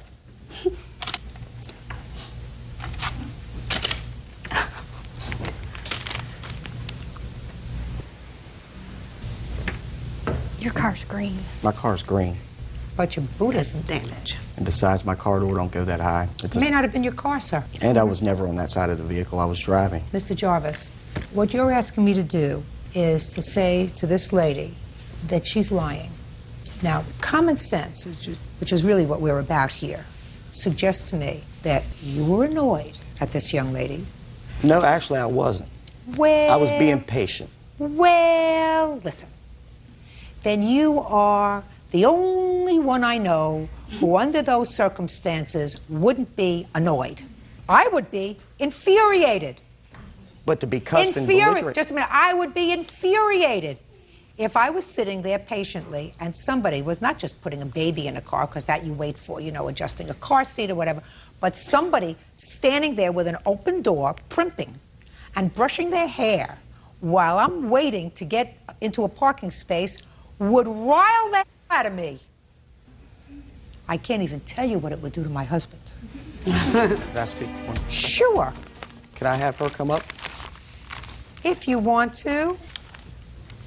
I'd just like to say that night when the police contacted us, the only thing that they said was that he spit on the window. When he called back to the police department, the police officer said that this was ridiculous and dropped it. 30 days later, we received it stating that there was damage. Why that night? Was there no record at the police department? I of have any no damage? idea. Maybe they couldn't see it. And she drove all the way home and the spit stayed on the window? Listen to me. I mean, that doesn't make any sense. Does she listen to me? Free dear. money. That's I'm what speaking. they're trying to get. Does she look psychotic to you? No, listen to me. Not the daughter who was primping, who has to comb her hair before she goes to pick up a prescription. I'm talking about her mother. I'm going to tell you, I'm a nurse. People are psychotic all the time and they don't Listen to me. Well, listen. I've been around twice as long as you have. This lady is not psychotic. This lady did not take down your tags and report this matter to the police because she was having a psychotic episode. That's my judgment. Now, let me see how much it costs to fix your car. Okay. I have two estimates. You have a 10-year-old car. $578 for Windex is a little ridiculous. Oh, it has nothing to do with Windex? There's no dent caused by him. That is definite. That's just trying to get free money, is what it is. I never got out that car, so nobody was ever on that side of the car at any point. I was in that passenger side of that car. Nobody suggested that you did any damage to the car, madam. Cheaper of the estimate is $369.80. Is that right? Yes. Judgment for the plaintiff in the amount of $369.80. That's all. Parties are excused. You may step out. It's number 148 on the calendar in the matter of Kennedy versus Esther Pellin. Parties have been sworn in. You may be seated, ma'am. Have a seat. Ms. Kennedy, according to your complaint, you and the defendant were dating. Yes. And you claim that he owes you some money for a cruise that you took together and also for credit card charges that he made on your credit card. Yes. Mr. Esther Pellin says that you were just friends, that the cruise was your treat, and that it was very nice of you as a friend to allow him to charge things on your credit card, but there was never an agreement for him to pay you back. Is that right? Yes, ma'am. How old are you? 40 years old. What do you do for a living? I'm a race car official and a mechanic. Are you married? No longer. You have children? One. Who does that child live with? Her mother. And who do you live with? My father. How long have you lived with your father? 6 months. Do you pay him rent? Yes. How much rent do you pay him? Not enough. About $100. When did you meet Miss Kennedy? When we were about 15 years old. And did there come a time when you and Miss Kennedy started to have a relationship that was more than just friendly? When we were 16. More recently, sir, so that we can come into this millennium. You went on a cruise together. Yes, we did. And when was that cruise? Early this year, January or February, I believe. Had you been going out with her socially prior to that? She had come to California from Arizona occasionally, and when she did, we would go out to dinner. Just dinner? Dinner and a movie. Nothing more intimate than that? No, ma'am. When you went on the cruise, did you have one stateroom or two? We had one. Did you have one bed or two? We had one. And did you sleep on the floor or in the bed? On the bed. And what about Miss Kennedy? On the bed. How long was the cruise? 4 days. Tell me the circumstances surrounding you going on the cruise. We had been talking one time. She came to California out to dinner. She was talking about vacations, that she had been wanting to take a vacation since she had been recently divorced. The next thing I had found out about the cruise was when she emailed me that she had booked a cruise, and she picked the dates around my racing schedule when I had an off weekend. So she had already planned it, booked it, and sent me the information. No. In December, when I picked Michael up from being in jail for 30 days, we had discussed... What was he in jail for? Because he failed to finish his anger management classes from a domestic violence issue on his wife. That should have been your first clue. I know. I know. Go ahead. So when he got out of jail, we went to the motel, and we discussed going on vacation. And I said, okay, I'll do some research on it. And when I met him again 2 weeks later when I went to California, I brought him all the information, and he agreed to pay half of the cruise. We booked the cruise for January 17th. When was he supposed to pay for it? After racing season started, which was the end of January. And he never paid for it? Correct. When did you make him a card holder on your credit card? After March, when we both told each other that we loved each other. March? Yes. Some 2 months after he failed to pay you for the cruise? Correct. But I had not asked him for the cruise money yet. You just told me he was supposed to pay you for it when racing season started, which was a month later, and he didn't pay you. Correct. And if he didn't pay you, you should have had a clue that this wasn't somebody that you wanted to extend any further credit to. Yes, ma'am. So now I'm not interested in the cruise anymore. Okay. Now I'm interested in the credit card. Okay. After Michael and I told each other that we loved each other on March 8th, he had been kicked out of his grandmother's house in February. Why was he kicked out in February? That I don't know the specifics. All I know is that she was very upset with him. It was some issue in the kitchen, that she had just cleaned the kitchen, and he was not wanting to clean it up and got all over her, and it was not a pretty sight. So she told him he had to... Should have finished that anger management course. Correct. So then in March, he started living at a motel, and he told me that for racing he would start traveling. So we agreed to put him as an authorized user on my American Express card. He would only use it for necessary items such as gas and lodging. And within a 1-month period, he had gone to Shoe City numerous times, Motherhood Maternity, and I sure as heck wasn't pregnant, Victoria's Secret, so he was obviously romancing another woman. So what happened when you got the first bill? When I found out, I went online and checked the amount that was being charged so far. And I called Michael on April 9th, and I asked him what happened. He told me that someone had broken into his motel room and stolen the numbers because he still had the card. So like a fool, I believed him. And I had American Express cancel out that first card, send him a second card. Same thing happened. Room was miraculously broken again, and more charges started happening. So by the time the third card got to him, American Express had suspended the account, and I wasn't even allowed to use it because the charges were up to $11,000. Michael told me, just dispute all the charges. And I told him, I can't dispute the charges if they're legitimate charges. Well, she had told me that she was going to give me a card to help me on the road, and that's what I had used it for. And yes, I had charged it, and yes, I did go to Victoria's Secrets because by that time I had met somebody else who I did like, and was planning we were still having sex. planning to have a future with. I had told her that the whole time that we were, friends, and that we were always just friends. Listen to me. Yes, ma'am. Let's get back to the credit card, sir.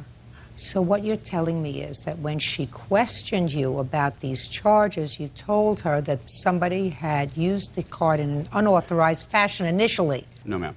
What I had said is that she Look told at me. Yes, she told me. No, here. I am here. She told me that there's numerous charges on them, and she says, "Well, how could there be that many charges?" I said, "I have no idea. Maybe the only way is if somebody got the numbers from my card. That'd be the only other way that could happen." You're a dishonest man. I don't believe so, ma'am. You are a thoroughly and totally dishonest man. Because if you had said to Miss Kennedy the first time around, you got me. I charged things because I originally said I was just going to charge things on the road, which is what you told me. Eventually. I'm speaking. Yes, ma'am. You said I'm going to charge things on the road, motel, meals, that sort of thing. And then you chose, because you met somebody else, to charge things on the credit card that she questioned. And you knew that if you said to her, I met somebody else, and yes, I did charge some things for that other person, she would have canceled the card. You chose not to do that. And after you got the second card, you did the same thing. You charged things for your new girlfriend. So when I say to you that you are a dishonest person, I know from whence I speak. You are a dishonest and dishonorable person. Judge Judy continues in a moment. He's a hustler. And later today. Sir, I wouldn't use her mural. I did not use her mural. Just a second. You did. No, ma'am. But, Miss Diaz, don't bother me. I think you ought to find a different line of work, by the way. Real cases, real people. Judge Judy. Sharon Kennedy says her ex-boyfriend, Michael Estepellin, made unauthorized charges on her credit card. Sharon claims Michael lied about the card getting stolen. What were the costs that he put on your credit card? The charges that I did not dispute in a 30-day period was $3,675.84. Can I see those, please? The highlight ones on the copy are the ones that we did not dispute. And I also have a copy... You did not dispute them because he made them. Correct. I have a copy of the cell phone bill that we also went on the family plan with. Shh, I don't care about the cell phone.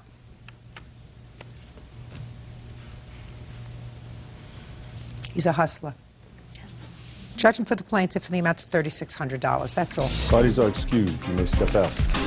She seems to think I'm a dishonest hustler. That's fine. That's her opinion. Michael was in jail again in May, and I called his cell phone, and his girlfriend answered. She finally got it through her head that we were going to be nothing but just friends. I was totally shocked. I could not believe how much of a charmer he was and how good a liar he really was. Now she's just she's a scorned woman who didn't get away. The money is just secondary to what Michael and I had. And now the next case. All parties in the matter of Diaz versus Altunia. Step forward, please. Artist Mariana Diaz is suing former client restaurant manager Robert Altunian for the cost of a painted mural. Mariana says Robert never paid for her work. Ms. Diaz, you claim that the defendant owes you for a mural that you painted for his restaurant. And Mr. Altunia says that he didn't like the result, so he's not paying for it. Right. When did you hire Ms. Diaz? Exact date, I don't really remember. Month. Because maybe November or October. When did he hire you? On November 5th. And what was your agreement with her, Mr. Altunia? Actually, I was trying to find a mural person. Listen to me. What was my I had agreement a with her? $3,000. Okay, you were going to pay her $3,000 Yes, for the ma'am. mural. And how long did she work on the mural? Almost 6 weeks. And you didn't like the result? Yes. Do you have a photograph of the mural that you completed? Yes. I'd like to see it, please.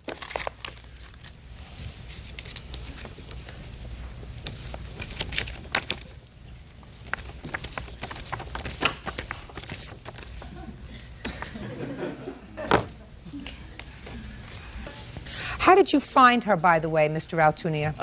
I put the words around that I need a mural, and she knew one of my secretaries. It was a friend of hers or something, and when I asked her, she said, I'll do it. And you agreed on a $3,000 price. Yes, ma'am. Can I see what you've put in there in place of this, sir? Yes, ma'am. I actually run it. I have a couple of samples that... I don't want to see a sample. No. I want to see what you did over her work. Here. And the top one, too. And the back. That's it.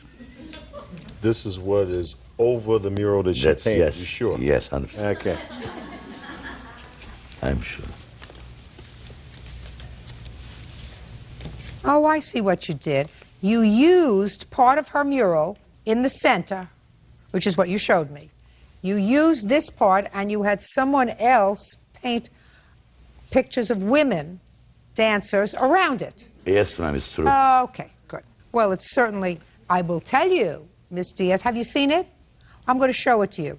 It certainly is lovely what he did. He added to your piece. Just show that to Miss Diaz. Okay. I know the artist that did this. He's awesome guy. Yes, awesome. he's wonderful. He used your center. Right. And then he painted beautiful women dancers around the back, and he is awesome. It is awesome. He is awesome. Let me Yes. have it back. I met him while I was working on this because there's no question about it. Yeah. That as far as artists go, Miss Diaz, he's amazing. He's terrific. But Mr. Altunia, you see, this is your problem, sir. Okay. How long have you been in the restaurant business? 32 years. Let's say Officer Byrd and I decide to take our families to your restaurant. Sure. We come together. How many are in your family? 6. All together. You All know, together, children. 6. Yeah. My basic family is 22. Children, their spouses, and grandchildren. Sure. So between the two of us now, we're 28 people. And we come to your restaurant. What kind of food do you serve, sir? I have 8 kind of different restaurants that I represent. This one? I do not. This one is French restaurant. It's a cabaret, madame. Good. So we come to your cabaret, and we eat, and we drink, and at the end of the meal, I say to him, you know what? I didn't like the food. I had better French food across the street. All right. So, Mr. Altunia, we're not paying the bill because we didn't like your food. We ate it. We used it. But it was better food across the street. Would your first phone call be to the police and say, these people are trying to scam me out of a $5,000 bill? No, They came, they ate my food, they drink my wine, and when I present them with a bill, they Can say, I you know, give we you had the better answer, French Your food. Honor? What? Before I forget, can I give you the answer? to Sure. that?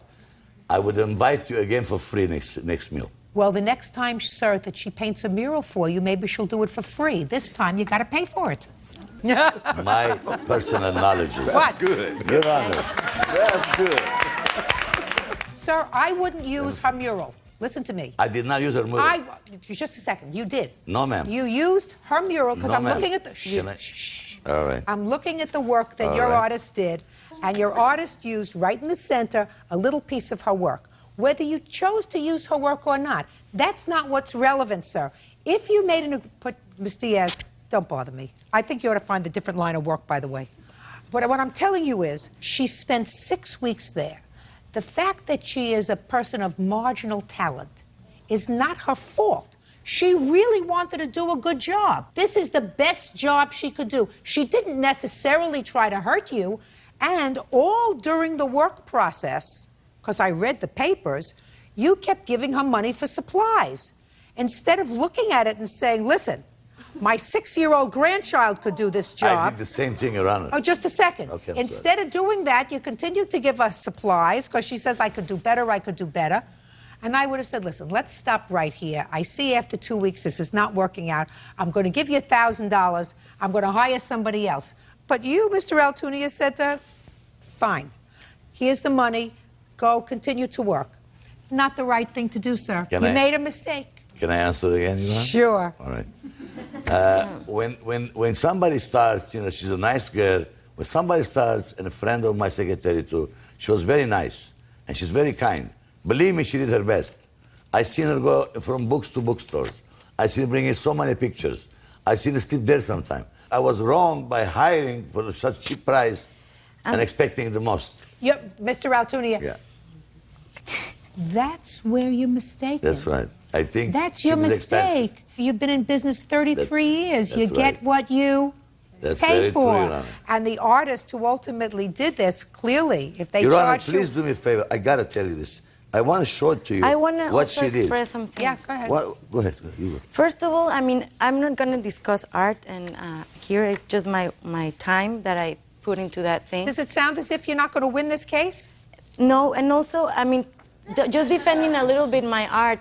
This thing we agreed before I started that I was going to do over the stage, because that was the stage. Your Honor, excuse me. And I did it in God leave. So Miss I mean, I Diaz, don't- Miss Diaz, listen right. to me, sweetheart. Right. He's got to pay you the $3,000. Put it down. He's got to pay you the $3,000 because that was your Your Honor, agreement. one more second, please. Yes. I told her to put a Moulin Rouge. Yeah, Moulin Rouge is a very it's a famous windmill. restaurant. Moulin Rouge is a beautiful place in Paris. I met better over here. I had a lot of money available to give anything she wanted. I have $1 million location. Listen to me. I have now picture. I told her to make one Moulin, the windmill.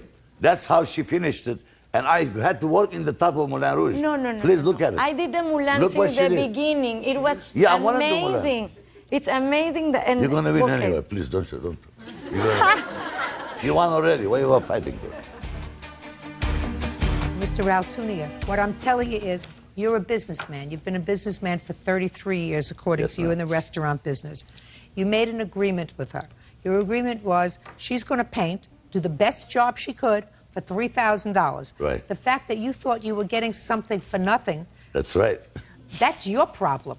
See, I then guess you had it to was. hire somebody to come in and finish the job. And I want to tell you something. The person that you hired is a person that has a tremendous amount of talent. But that's your problem. It's She true. worked for 6 weeks. You got to pay her. Judge for the plaintiff. Your The Honor- amount of Your $3,000. Honor, wait, Thank don't you. give nothing. Goodbye. This is case number 156 on the calendar in the matter of Niemeyer versus Petrie Carpenter. Parties have been sworn in, Your Honor. You may be seated. Mr. and Mrs. Niemeyer, these folks were friends of yours. Were. And then, sometime several months ago, according to your complaint, you had a falling out over $100. Yeah. And you claim as a result of this falling out that the defendants damaged your car, assaulted you, you want damages. The defendants say that you became an aggressor over this $100, and you, in fact, assaulted them, and they are counterclaiming. So first, why don't you tell me what happened on this day? Well, was it in April? I went to a customer's house. I was running a side business. What kind of business? Computer work, building computers, setting up networks. I was having a problem with a satellite, so I called Chris out. He went to our apartment and took my wife's car from there, left his wife there. Okay, these are details that I really don't think I need because Okay. I've read your complaint, and your complaint says that you gave him $100 for his day's work in helping you. Yes. And he gave you the $100. Yeah, he gave me the $100. Go ahead. His wife was asleep when we got back. She was pregnant, so I went to sleep on the couch. Mr. Niemeyer, Basically, listen to me carefully, sir. Yes, ma'am. Okay? Because I have other things to do too. I understand. Sorry. You gave him the $100. According to you, they slept at your house. Yes. And the next morning, the $100 was missing. Is that right? Right, my stuff had been rummaged through. That's not true. Yeah. Shh. The $100 was missing. And they believed that either you or your wife took the $100. Which we didn't. So pick up from that point. Okay. Basically, he woke up and somehow his stuff was scattered out through my house. It's like he had been through my house and looking for stuff to steal or something. I don't understand it. I don't understand how stuff gets his stuff that was in his pockets when I went to bed is scattered out throughout my house, and he's looking in my car and everything. I want to know how it My got scattered MP3 player around. was missing. Listen to me. My laptop was missing. Listen to me. None of those things, Mr. Niemeyer, are contained. Listen to me. I'm listening. Are contained in your complaint that your things were missing. So I don't want to hear it. He woke up, his $100 is missing. He asks you about it. Your wife says, I'll look for it. They leave. Sometime later that day, they either came or called. Which was it? Well, early when they were leaving, we got in a big argument. She was saying, I'm going to kick your butt. Oh, you mean there was a dispute before they left in the morning? Before they even left. They were accusing me of stealing. You know, it's like I just paid him $100. And yeah, why would you take it back if you just paid him? That's ridiculous. Yes. I don't understand it. So he called back later and he said, hey, y'all, or he had Brandy call back later and talk to Jennifer. She said Just no. a second. Okay. His wife called back and spoke to you? Yes, ma'am. What did she say to you and what did you say to her?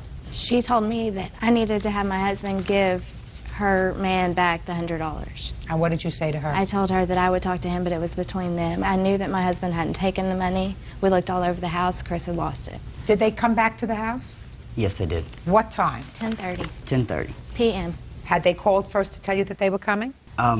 Basically, at that point, Chris had called me back and said, what's your gate code? Gate code? Yeah, to get in our apartments. I said, Chris, you just need to turn around and leave. You know, I don't want to get kicked out of my apartment.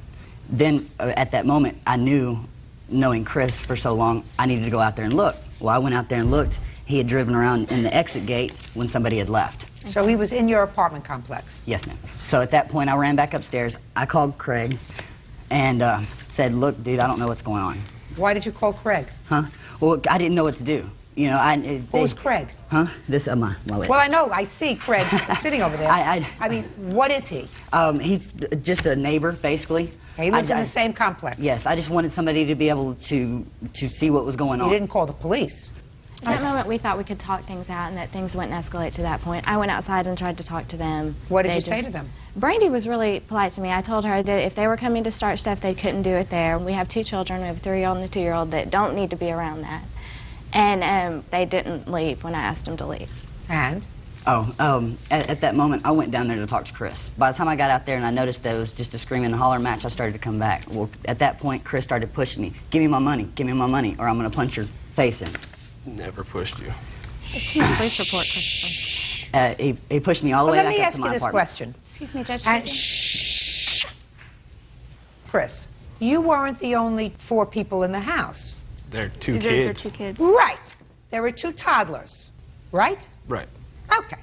Now, would you give me a reason why this friend of yours, who you've known since you were children, who called you to come for a day's work, who took out the money to pay you, would then, while you were sleeping, rummage through your things and steal the $100 that he had just given you? It doesn't make sense. Now, is it possible that one of the 2 toddlers was going around the house and while you were all sleeping and rummaging through your stuff and his stuff and sort of scattered everything all over the place? Is that possible? It's possible. And then the money would have been gone. Is that possible? She would have found it when she was cleaning. Not necessarily. What if the toddler took your $100 and flushed it down the toilet? Would she have found it? No. Now, tell me in your own words, what happened when they came back at 10:30 at night? Well, he started pushing me, and so I walked upstairs. I was trying to go back in the house. I was going to get Jennifer to call the police. At that moment, I turned around, and he's still right there, and he's trying to get in my house. So I pushed him back out of my front doorstep, because I wasn't going to let him in my house. At that moment, Brandy came walking upstairs. You pushed by me and hit me in the stomach anyway, when I was pregnant. when I pushed... Don't speak. When I pushed Chris back, pushed him like that to get him out of my doorstep, at that moment, Chris said, you hit me. Turned around and swung. He hit me across the side of my head. Brandy came over the top of him, and their 3rd little guy, whoever he was, I don't know who he was, came running upstairs, and they all 3 commenced to hit me on my balcony.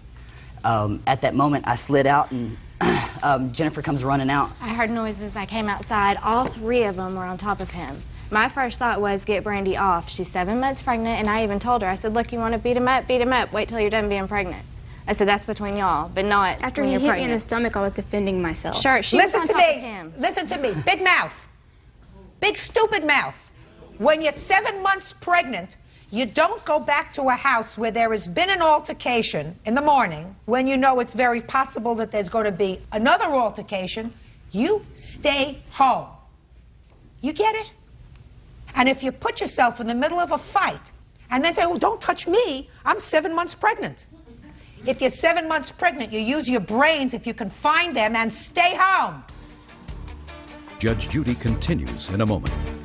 Chris brings his fist up and punches Josh. He had hit her in the stomach and she's pregnant. Got in my face and I pushed his face back out of mine. You and your wife were having a very bad day, period. Real cases, real people. Judge Judy. Joshua and Jennifer Niemeyer claim former friends Chris Petrie and girlfriend Brandy Carpenter caused them to be evicted and broke the rear window of their car. The Niemeyers claim the incident started over a missing $100. Come on, let's go.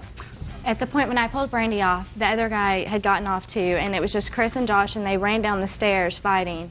And Josh yelled at me, just go grab $100, give him $100, make him leave. So I went, got the $100, went to hand it to Chris. Chris said, he's going to hand it to me. So I handed the money to Josh. Josh hands the money to Chris. So he said, he's going to hand it to me. Another idiot. Yeah, go ahead. So Josh hands the money to Chris. As he's handing the money to Chris, I'm standing there, and Chris brings his fist up and punches Josh, and then says, don't hit me. Josh at never one point hit him. He was handing him $100. Then what happened? I lost it. I threw the money at him in his face and I was like, Jennifer, I got to get out of here. You know, I'm on probation. I'm not trying, I've straightened my life For what? out. Possession of a controlled substance. Yes, I'm on probation. I've straightened my life out. You know, I just need to get out of here. So he left. So you went to leave. Now, when he went to leave in his car, you chased him, according to your answer. Now he's leaving. To get the license plate number. So, because she was running down to call the police because he had hit her in the stomach and she's pregnant. I never touched him. Let me ask you this question. He just came out swinging and hit her in the stomach. Listen to me. Why were you there at 10:30 at night? To talk to him about the money. No, you went to his house to confront him about the money. And you had already had an altercation with him in the morning. And if you were going to go over there to have a confrontation with him, why did you go over there angry, which you were, and I wasn't angry when I went. Oh, yes, you were, sir. That's why you went there. And who did you bring with you? I brought her with me. Who else? And my witness. You brought a friend with you. Why did you bring the friend with you? Because I was taking him home because we were out together. Out where? Ma'am, Out where? Out at her brother's house. Doing what? Seeing my nephew? Yeah. You know, I don't believe anything that you tell me. I think you're a troublemaker. And not a very smart troublemaker, because for somebody who's going to have a baby, you have to be a little more protective of an innocent than placing yourself in a situation that you know is potentially trouble. You understand each other? Yes. Good. You did, sir, a very foolish thing. Not only did you go back for a little more trouble and bring a friend with you. He just happened to be in the car with us. He got out of the car, didn't he? When we first pulled up and I went to talk to Josh, he stayed in the vehicle. Chris, is there a gate at their complex? Yes. Was the gate open when you got there? The gate is usually open. No, I didn't ask you if it's... Listen, you follow me. Okay. I didn't ask you whether the gate is usually open. I said, was the gate open on the evening of the 25th of April when you got there? Yes. Obviously not. No. You're fibbing to me. Do you have You're phone fibbing. records? Just a second. You're fibbing to me. Okay. The gate was open. The front gate was not open. You can believe what you want. I mean. Okay, so after you ran out to your car and Chris followed you out to your car, I want you to describe what happened. I know the way Chris is and what he's done. Don't tell me what you know. Just tell me what happened. I turned around and looked, and I saw Brandy and the other guy. They were going back to their car. I didn't see Chris at that moment, and so I had put the car in reverse, had just let off the brake, and all of a sudden I hear, thunk, hit and run. I turned around and flipped him off. He jumped on his windshield and then yelled, hit and run, got Did up. the police report that he hit him? What did I tell you? What did I tell you? Anyway, at that moment, I'm so fed up with all this crap that's going on. I didn't let him in the apartments. I told him to go away. I just, turned around, flipped him off, and said, Chris, whatever. I know your games. And at that moment, Chris is standing in front of my car. I let off the brake, not with the gas on, but where the car just slowly rolls to push him out of the way. Because, I mean, Did you ultimately leave? all they were there. Sir, listen to me carefully. Did you ultimately leave? After he had jumped through my windshield, yes. Real cases, real people. Judge Judy. Joshua and Jennifer Niemeyer say former friends Chris Petrie and Brandy Carpenter owe for causing them to be evicted and for vandalizing their vehicle. Would you step up, sir, please? Step up. Tell me your name. My name's Craig Majors. Mr. Majors, take your hands out of your pockets. Yes, ma'am. Were you a witness to any of this? What I saw is very little, actually. I mean, whenever I was coming back from getting laundry, all I heard was a thump and some screaming. So you didn't see anything? Oh, yeah, I saw. Yes, well, then I I did. want you to tell me what you saw, sir. Okay, what I saw was him backing away from his car and some yelling going on. And? Well, Josh tried to proceed forward, and whenever he did so, it kind of looks like he did just a back dive or a back buster on his window. And I didn't see if it broke the window or anything, but I did hear the loud, crash. Not actually broken glass, but maybe the hood. Okay, good. And that's all what I could see is him run and jump on the front of his car, and that was what it. you saw. He did not get hit like somebody getting hit at 50 miles an hour. Good. Have a seat. Thank you. Now, you have a police report? Yes, ma'am. We actually have 3. They were really Can I see busy them, that please? weekend, and these are all 3 from the same weekend, different occurrences. One of those is right before us. Who's Tony? Who's Tony? I believe that was That was right before our house. that was at a gas station. She assaulted him. She assaulted another Do you guy. know who Tony Gonzalez is, madam? Yes. So how come you didn't answer me? Well, I didn't know the guy's name. Well, now I'm telling you, you were arrested with regard to an incident. I was never arrested. On 425, well, this says arrested person, information number 1. Date arrested, 425-04. Person arrested, Brandy, that's you? Yes, but I was Okay. never arrested. And the complainant was one Tony Gonzalez. Now tell me about that. That's on the same date as this incident. Right. We were at a gas station, and he almost hit my car, and whenever he was pulling in the other side, I was parked this way, he was pulling in on the other side of the pump. And I looked at him like, don't hit my car, and he made comments of me being a white, and da-da-da-da, whatever, and we exchanged words. Well, I got out of the car, and he got in my face, and I pushed his face back out of mine. What part are you forgetting? Shh, I don't want to hear you when I'm not speaking to you. Yes, ma'am. And the cops came. This is the same date as this incident, is that right? Yes. April 25th. Yes. It was way later. Oh. That happened So in the afternoon. That happened in the after afternoon. the police were involved with this other assault with regard to Tony Gonzalez, who you put your hands on. Yes. While you were 7 months pregnant. Then you and your husband went back to their house. Not directly after, but yes, later on that evening. Later on that evening. Yes. Oh, you must have had a really good day on April 25th. There's also one Shh, I didn't ask you a question. Okay. The gas station attendant in this incident, Brandy, says, and she doesn't know you, and she doesn't know the victim. This independent witness says that she observed you being the instigator in the incident and stated that she saw you cursing and slapping Mr. Gonzalez. I never slapped. I pushed him back, his face out of mine, yes. You told the police that you pushed him in the face. Yes. That's not a slap. You pushed him in the face. Interesting girl. You're an interesting girl. All right. And then I have this, and the only one I'm interested in is the independent witness who lives in the complex who says that you ran out after the car and you were screaming at him, "Give me my blank money or I'll smash you in the face." That's just from somebody who didn't even want to be involved. If you read the paragraph above it, please read the paragraph above it, where it's a witness that has no relation to anybody who said that she was walking to her car in the parking lot when she saw suspect 1 hit complainant. Oh, I believe that he hit you. Confiscated vehicle. I believe that he hit you. Yes. I believe that he hit you. I believe it's your fault. When you look for trouble, you're going to find it. I wasn't looking for trouble. Oh, I went going over over there to at talk. 10:30 at night to a home where there are 2 toddler children is looking for trouble. Earlier that day, you had been in another altercation with them. So you and your wife were having a very bad day, period. Period.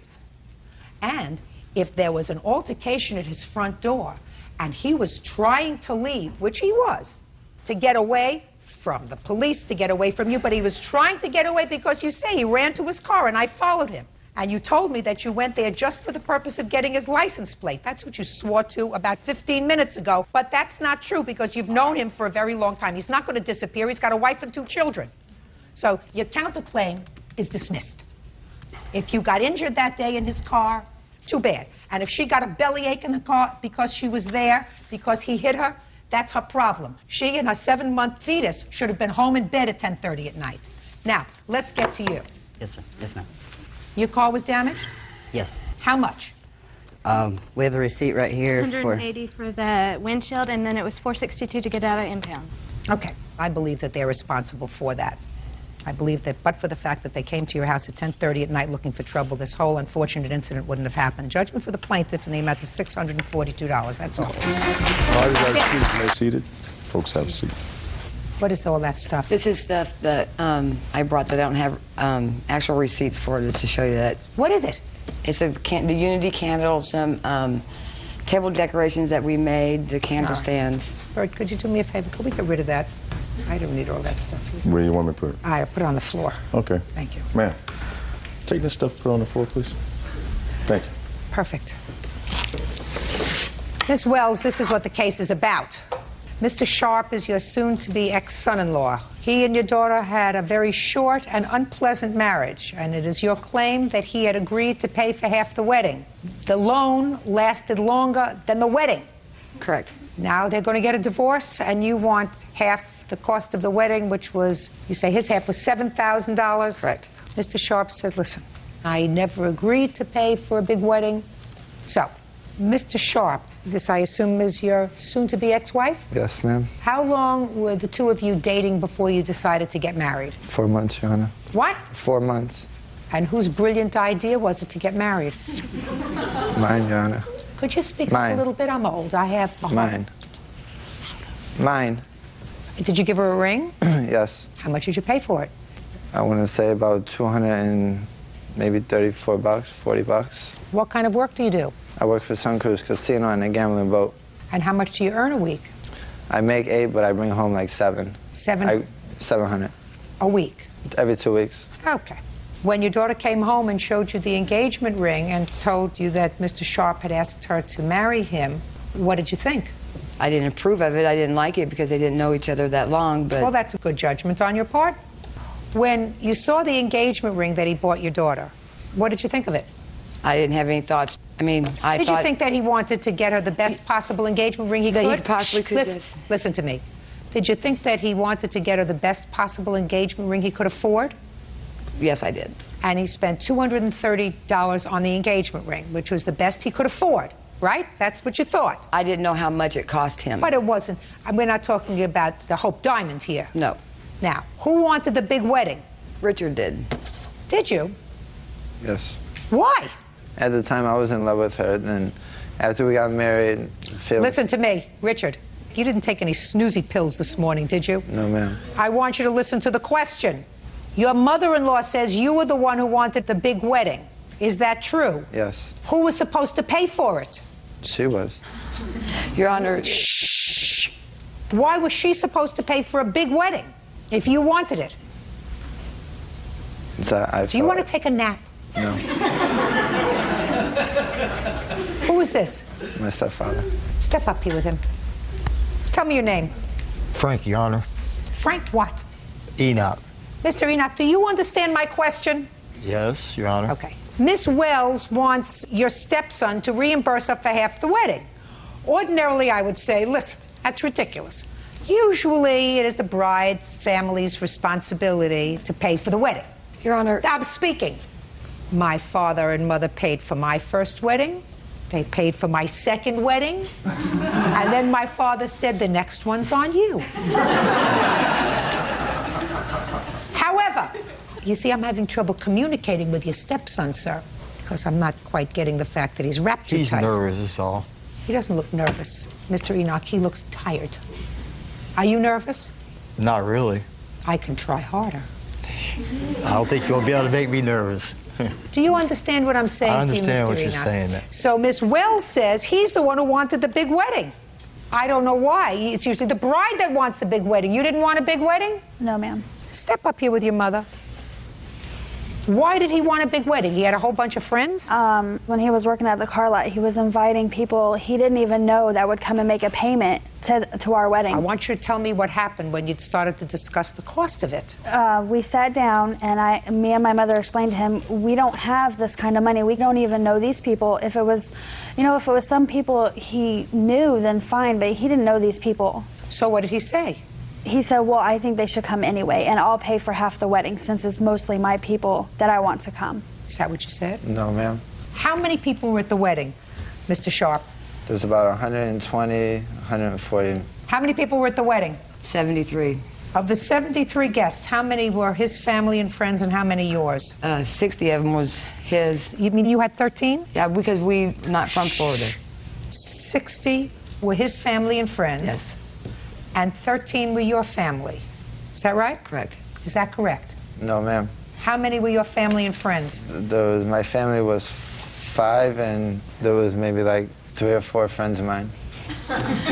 Your Honor, I have the wedding pictures. I also have the kind of people that you're dealing with. This is public record. I don't need to see the kind of people that I'm dealing with. I just have to try to figure out whose responsibility is to pay for this fiasco. Fiasco is correct. These pictures? Now, let me take a look at the wedding pictures. Miss Wells, is this your only child? This is my only daughter, yes. This is your only daughter? Yes. You should go around the desk praying 3 times, get down, kiss the floor, and say, thank God she got out when she did. You're correct. I agree. Because you don't have any children with him, do you? No, ma'am. But for the grace of God, you could have had a grandchild fathered by this guy. No, thank you. I agree with you. No, thank you. Really, Unless he's hiding something from me that I don't see. Well, you're not missing much. Judge Judy continues in a moment. What was the nature of the felony that you were convicted of? Sales and possession. How many times? Twice. That doesn't mean that you sold only twice. It means you got caught twice. I got caught twice. And later today, It appeared that Mr. Martinez did not realize that he collided with Miss Farmer's vehicle. You know why that was? real cases, real people. Judge Judy. Cheryl Wells says her estranged son-in-law, Richard Sharp, owes for half the cost of his wedding. Richard claims he never agreed to pay. Okay, who was in this picture? Can you see it from there? Yes. Who was in this picture? That's me, Jack, Bill, Terry. Who are they? Friends of mine. Friends of yours? And the one guy, Jack, I used to work for him. You said 3 or 4, so that these are the only people at the wedding that were your friends? There might be a little bit more, but other than that. Who are these people? That's my stepbrother, and that's her stepfather. Okay, so you got a stepbrother here. Yes. Was he in this picture too? No, ma'am. These people come with their significant others, or they come stag? They came with others. With others? They came with their So you got to do wives. this times 2, right? Yes, ma'am. That's more than 3. Even you could tell that, right? Yes, ma'am. Madam, it's clear to me that he had certainly more than 3 or 4 people at the wedding. So what you're telling me is he said to you, these are the people that I want at the wedding, they're friends that I work with? Not friends that he works with, but he was working at a car lot, and people that would come in to make their payments that he would talk to just to make their payments, he would invite to our wedding that he did not know. Your Honor, I had to finally put a stop to it because this list was like 300 people. Who was supposed to pay for all these people, all these strangers? I felt that I was going to pay for them, but as soon as she said she put a stop to it, I said, okay, never mind then. All right. Now, where were they married? At the Ramada Inn. Had you taken the Ramada Inn before or after you had this discussion with him about inviting too many people to the wedding? I'd already talked to the Ramada Inn, and then when he kept adding No, I want you to make sure you give me the honest answer. You had gone to the Ramada Inn, you have to give them a deposit and reserve the date. Correct. Had you done that before you had the discussion with him? Yes, but he kept adding to the list. You don't have to repeat it. I understand what you're saying to me. So you had already taken the hall, and initially he was not going to pay for half the wedding. That's according to what I'm gathering now. It was not until after he started adding all these people. No, Your Honor, that's not correct. He agreed to pay for half the wedding. No, that's we incorrect, went Your to Honor. the. I was there when it was discussed. No, I don't believe that, Miss Wells. But that is Listen to me, Miss No. Wells. I don't believe that. I don't believe that true. somebody who buys a $230 engagement ring makes a knowing decision to pay for half the wedding that, according to you, cost $14,000. I wanted them to elope. I offered to give them $2,000 so I didn't have to pay for this big wedding. He had already Just a agreed sec. to. Now you want to talk to me? Yes. Good. Now I'll hear you. But make sure you're telling me in a loud, clear I voice. did not agree to pay for half of this wedding, Your Honor. Well, tell me what happened. What happened is I started adding people to the list, and she said, no, I can't afford all these people to come, Your Honor. So I said, okay, well, we'll stop all them people, because who even knows if half of them people are going to show up. Your Honor, that's not right, because I even paid for his probation. He was supposed to pay me that back as well, and he has not even done that. And her daughter paid her back out of that with her income tax money, Your Honor. Just a second. So what you're telling me is you were on probation, you had certain fines, Yes, ma'am. and she paid your fines With her income tax. because you didn't have the money. Yes, ma'am. Okay. So how could you reasonably expect him to pay $7,000 for a wedding when he couldn't even pay his own probation fine? We paid his probation off so he could get off by the beginning of February for our wedding. You working? Yes. Pay your mother back for this wedding. No way. Pay your mother back for this wedding. I've paid her half of the wedding already. I don't believe that he agreed to pay you for half the wedding. He didn't, Your Honor. I don't believe that. Your Honor, he did agree to pay for that wedding. Do you have that in writing someplace? I don't have papers for that. You should. You're dealing with Well, someone who is a no. convicted felon. It would seem to me if someone agreed to Your pay. Honor, he goes I'm to church speaking. every Sunday. I'm speaking. I have to come up in my mind, if he agreed to pay you, which I doubt, but let's say he said, I'll pay for half the wedding, whether there was any legitimate and reasonable expectation that this person who spent $200 for an engagement ring and couldn't pay his probation fines was going to be able to pay for a $14,000 wedding. What was the nature of the felony that you were convicted of? Sales and possession. Sale and possession of what? Cocaine. How many times? Twice. 2 different arrests? Yes. That means you got caught twice. Yes. That doesn't mean that you sold only twice. It means you got caught twice. I got caught twice. Well, then you are smart. Yes, ma'am. Pretty smart. Because Well, you. not pretty smart for selling drugs. But you were pretty smart. You did it a few times and you didn't get caught, right? I should have done it at all. I asked you a question. Yes. Just a second. Yes. Don't tell him what to say, Mr. Enoch. I think he understands me pretty well, sir. I think he's keeping his cool because I don't think that with this kind of act, this young woman would have said yes to this proposal. Your Honor, can I say something? Please. Go ahead. He goes to church every Sunday. We thought that he was reformed. I mean, you're supposed to give everybody a chance. And that's exactly what we did. We believed him. And the reason that the wedding was ended is because he moved in with his girlfriend that he had before we were married. No. Your Honor, this lady, my soon-to-be ex-wife, she thinks I am sleeping with this girl, Melissa, okay? Me and Melissa ain't together. Ma'am. She would not sleep with me because I am married to this young lady here. And I got to respect So that you've woman asked her for that. to? Listen to me. I just wanted to hear him talk because so far I've had monosyllabic conversations with him, and I wanted to make sure that he was more together than he was presenting. I'm speaking more together than he was presenting to me a moment ago. I do not believe that he agreed to pay for half the wedding. It's unfortunate, and my advice to everyone out there is don't spend an awful lot of money on first weddings. Wait for the second one. They usually hold out a little bit better. Your Honor, he I'm sorry, did Miss Wells. agree. So I don't believe it. That's all. All these are excused. You may step out. I don't believe I just He's a straight-up liar, and he knows he is. He's a con artist. I think it's just all a bunch of, excuse my language, I think it's a bunch of bull, to be honest with you. He is a liar and a cheater. I don't feel I owe not a dime to this. I don't want to be around him. I'm just going to walk away and wash my hands with this whole situation. And now the next case. All parties in the matter of Farmer versus Martinez. Step forward, please. 23-year-old Cammie Farmer is suing Jose Martinez for a late-night fender bender outside a nightclub. Jose says it was Cammie who backed into him. Ms. Farmer, you claim that Mr. Martinez damaged your car in a parking lot, and Mr. Martinez says that the accident was both of your faults, so you should each pay for your own damage. You were all exiting a club that evening. Right. So what I'd like you to do is to go over to that chart that you've prepared and show me where the exit was. This is the exit right here. Okay, so there's a steady stream of traffic that's going sort of in the center. Right. And what happens is, I assume that a car in the center lane lets one car in from one side, and then another car goes. It's sort of alternating egress from the parking lot. And there was police officers in the parking lot directing traffic. Now, what kind of car were you driving? A 2000 Chevy Malibu. And Mr. Martinez? A van. So tell me what happened. As I was trying to exit... That was you. You're in the red. This is me. I'm the red, and he's the blue. So as they're exiting, and I'm waiting in line for them to exit, I guess he got impatient and was in a hurry or whatever and tried to go around me. And his back van door was open. So as he's trying to go around me, his door caught my left bumper and my left taillight and shifted my trunk. You have pictures of that? No, I don't. I put it in the shop the next day, so I didn't take pictures. Well, after his van door hit your car, what happened? The police officer that was standing back here directing traffic directed us to pull this way and exchange information. And you did that? Yes. You have a police report? No, because it was on private property and there was no injuries, the police officer didn't take a police report, but he gave me a statement. I'd like to see it.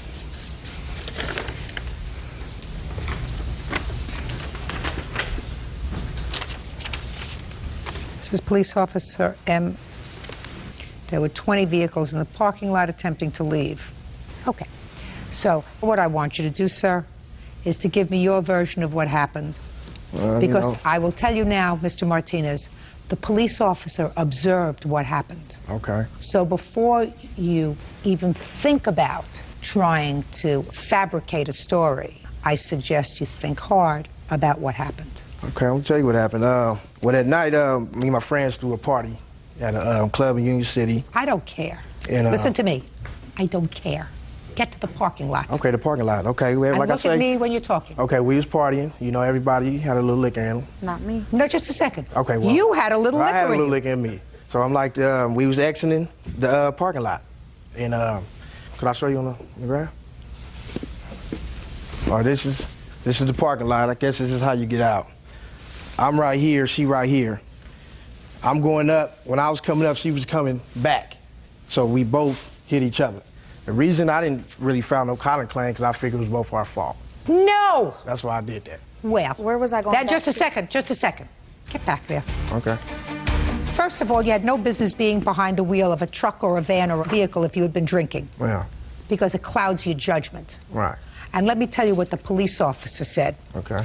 The police officer said he observed a black van with its passenger side sliding door open as it was attempting to drive around Miss Farmer's vehicle. In trying to do so, the black van side door collided with the right rear taillight of Miss Farmer's car.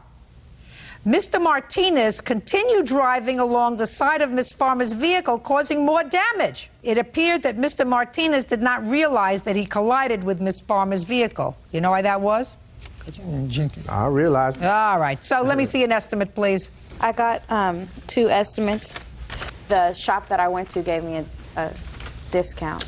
Okay, but you had it fixed. Right. Well, how much did you pay to have it fixed? $827.60. Here's the receipt. Good, great. What I'm surprised at is the police officer didn't cite you for driving while under the influence of alcohol. I also have rental car receipts because I had to get back and forth to work, and I also had a daughter that needed to get back and forth to school. Who do you live with? I live by myself. I'll see them. The receipts are in my mother's name because she rented it, but I gave her the money, cash.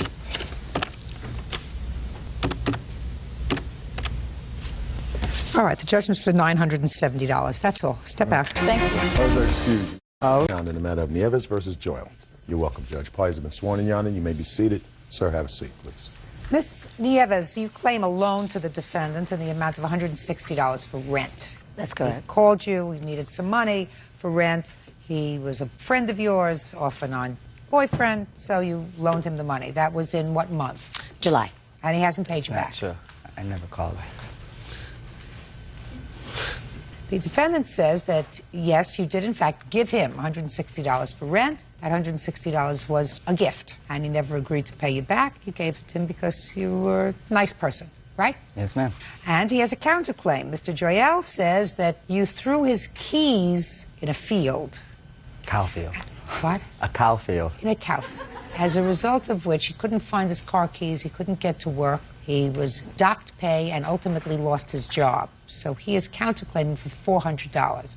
So I'm going to deal with his counterclaim first. Okay.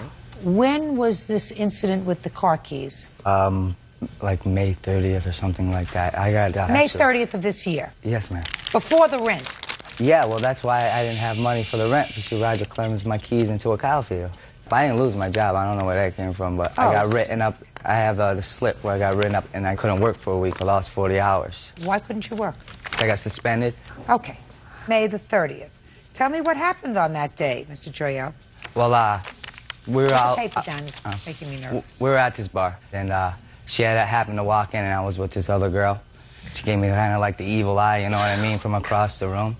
So the next morning, she comes to my house, and she starts yapping about how I got to show her some respect and this and that. But she's not my girlfriend, you know. We just, every now and then, we'll hang around. And my keys were on the patio table. I'm like, I don't want to hear this. I'm taking off. She goes, you ain't going nowhere. And that's when I chucked my keys right into the damn cow field. Mm-hmm. And I couldn't get into work because I had no keys, and there's bulls in that field. How far from your house did you work? I don't know. 10 minutes. About 10 minutes, half an hour by bus. But the way this bus schedule goes, I had to be in work at 5, and I wouldn't get there until like 5:15, 5:30. You have to take an earlier bus. Well, if she wouldn't have threw my keys inside the cow field, I wouldn't have to take a bus, right? But you'd have to take an earlier bus if you wanted to. Well, to I did. Well, I took the bus. Good. Oh, good. Now, after May 30th with the cow field and the key, by the way, did you finally find your keys? Yeah, it took me about 6 days. Okay, but you finally found them. Yes, ma'am. But you had plenty of time because you weren't going to work, right? Yes, ma'am. Good. Did you see Miss Nieves between May 30th and the date in July when she gave you this money? Yeah, I seen her around. Did you have dinner with her? Nah. Were you ever alone with her? Yeah, I'm assuming so. What does that mean? Well, you know, it's like casual kind of thing. Sometimes we hang out, sometimes we don't, but I'm almost positive we hung out. I mean alone? Yeah. Not at the bar? Yeah, alone. Now, when you hung out alone with her, where did you hang out? At the bar and then probably back at her house. Did you ever hang out with her at your house alone? Yeah. Between May 30th and July when she gave you the money? Yeah, I think so. Now, tell me about the conversation that you had with Miss Nieves about your need for money for rent. Where were you when you had this discussion about July's rent? We were at, actually, we were at one of my friend's house after the bar. We didn't discuss my rent. I'm just like, oh, you know, I gotta go home. I gotta deal with this. I don't have my money for the rent. She's like, I'm financially secure this month or something like that. She goes, I'd like to help you out. I'm like, cool. That was it. And the only time she bring up that I owed her money is because when I was with, she seen me with this other guy. I started seeing this other girl, and that's when all this came about. Yes, go ahead. That story has more BS than the cow fields he's referring to. First of all, I don't know anything about keys. As a matter of fact, I remember... I'm not interested in the keys. Okay, His well... countersuit is... Okay. Pay careful attention to me. His counterclaim is nonsense. Because if he was truly concerned, angry, felt as if you had done something that caused him to be suspended, then he wouldn't have seen you between May 30th and July. And he would have sued you, which he didn't. And he wouldn't have taken money from you, whether a gift or a loan. So I'm dismissing your counterclaim. So why wouldn't I take the money from her? Listen to me. I'm dismissing your counterclaim. Yes, ma'am. Let's get to your version of how it came about that you parted with $160. I left work one afternoon, I checked my cell phone, and I got 2 messages from the defendant. When I got home, I realized that he left another 2 messages. When I returned his call, he asked for a favor. When I asked what it was, he said that he needed to borrow some money to pay his rent. I never said that. That's a lie. And of course, I was hesitant to do so, but he continued to say that his brother was going to give him the money that Friday. And I told him that I would loan him the money only under the condition that his brother was paying him and he would pay me with that money. Okay. What date did you actually hand him the money? July 21st. I have a photocopy of the ATM receipt. And when did you ask him for the money back? That Friday, July 25th. Well, he said he was going to get money, according to you, on Friday. Well, yes, he was going to get money from his brother, which in turn he was going to give it to me. So, not the truth. I never mentioned my... She's lying. So Friday came and went. He never called me. That Saturday, I went down to the restaurant where he works. I told him I was very disappointed that I didn't hear from him. He said that he had to pull some double shift or something and he didn't have time, that he was planning to call me. I asked when I was going to get paid. He asked me to return to the restaurant that evening at closing time, and he could only pay me $50 at that time. And I was a little upset because that wasn't our agreement. I left. I came back at closing time. I asked a coworker to let him know that I was there, and I found out that he already left the premises. So I let things go, you know, let things cool down. I waited a couple of weeks or so. Well, one Thursday, which was, I believe, was August 7th, I was with a girlfriend. We went to the restaurant, and I asked him at that point, you know, when he was planning to pay me back. He was avoiding me by, you know, busting the tables and just walking away from me, and I was getting really frustrated at that point. I don't mean avoiding you. Miss Joyelle, one person talks at a time. I'm sorry. Okay. So anyway, he avoided me, and I said, I want to know when I'm going to get paid. He says, well, why don't you stop by my house that Sunday? And I said, what's going to happen on Sunday? And he became really irritated, and he said, just stop by my house. I said, I want to know what's going to happen on Sunday. And he said, just leave me alone, or I'll have you thrown out of the restaurant. And that's pretty much all of it in a nutshell. First of all, she's lying, okay? Because this is the guy she said, the co-worker that she was talking about. No, that wasn't him. That's him. What the Judge Judy continues in a moment. I know her. If there was the money, I'd assume that she'd probably be like, you know when he's gonna give me this money or something. Sit down. And later today, Somebody told her that there was a dent in her car, and she didn't go downstairs to look at it. No. Is everything that you've told me as truthful as the fact that you don't drive this uninsured car? Yes, Your Honor. real cases, real people. Judge Judy. Madeline Nieves says former friend Stephen Joyle owes for an unpaid loan for rent. Stephen says Madeline flipped out when she saw him with another woman. What is she lying about, sir? There was never nothing about paying back. She knew that I was low on rent, and she said she'd like to help me out. So I was like, okay. And she had took me on trips before, take me out, got me loaded, stuff like that. You know what I mean? So she took me to Martha's Vineyard. She took me to Martha's Vineyard. I'm not. Mr. Nieves, don't interrupt him. Right. The only reason why she's saying that I owe her money is because she's all upset because I'm with this other chick, and that's it. How old are you? She never said nothing about money or anything like that. Huh? This is not a hard question. They get harder. How old am I? 29. What kind of work do you do? I'm a waiter and busser and bar back at a house. That is a 3-meal-a-day restaurant? Restaurant, bar, comedy show. Maybe you stop by sometime. I know you live in Connecticut. What? Nothing. I said maybe you might want to stop by. I'll hook you up. Free comedy show.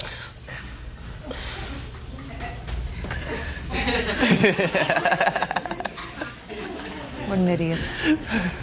Miss Nieves, Can I how ask- old are you? I'm 35. Can you please ask his witness about the evening that I went to the restaurant to ask for the money the first time, the same evening that he asked me to return, and he wasn't there? The witness there, Josh, was at the restaurant, and I asked if he's seen him, and he said no. What day was that? Was that That Friday? was July 26th. Josh, up here, up here. What do you do at the restaurant? I am a server at the restaurant. You don't want to offer me a free night out, do you? No. Josh, that's a very wise idea. Thank you. But I want you to listen to me very carefully because my question's really not hard. Do you recall Miss Nieves coming into the restaurant to inquire about the whereabouts of Mr. Joyelle and her money? She never mentioned money at all. What did she say? She came in, she was like, is Steve here? Steve had gotten off probably like a half hour before she had arrived at the restaurant. Okay. She never said anything about money. To you? She didn't say anything to you about money? But I've known her for about 6 months, so she's an acquaintance through Steve. I've been over to her house as well with Steve. I know her. So if there was the money, I'd assume that she'd probably be like, do you know when he's going to give me this money or something to the sort. Was I angry? Sit down.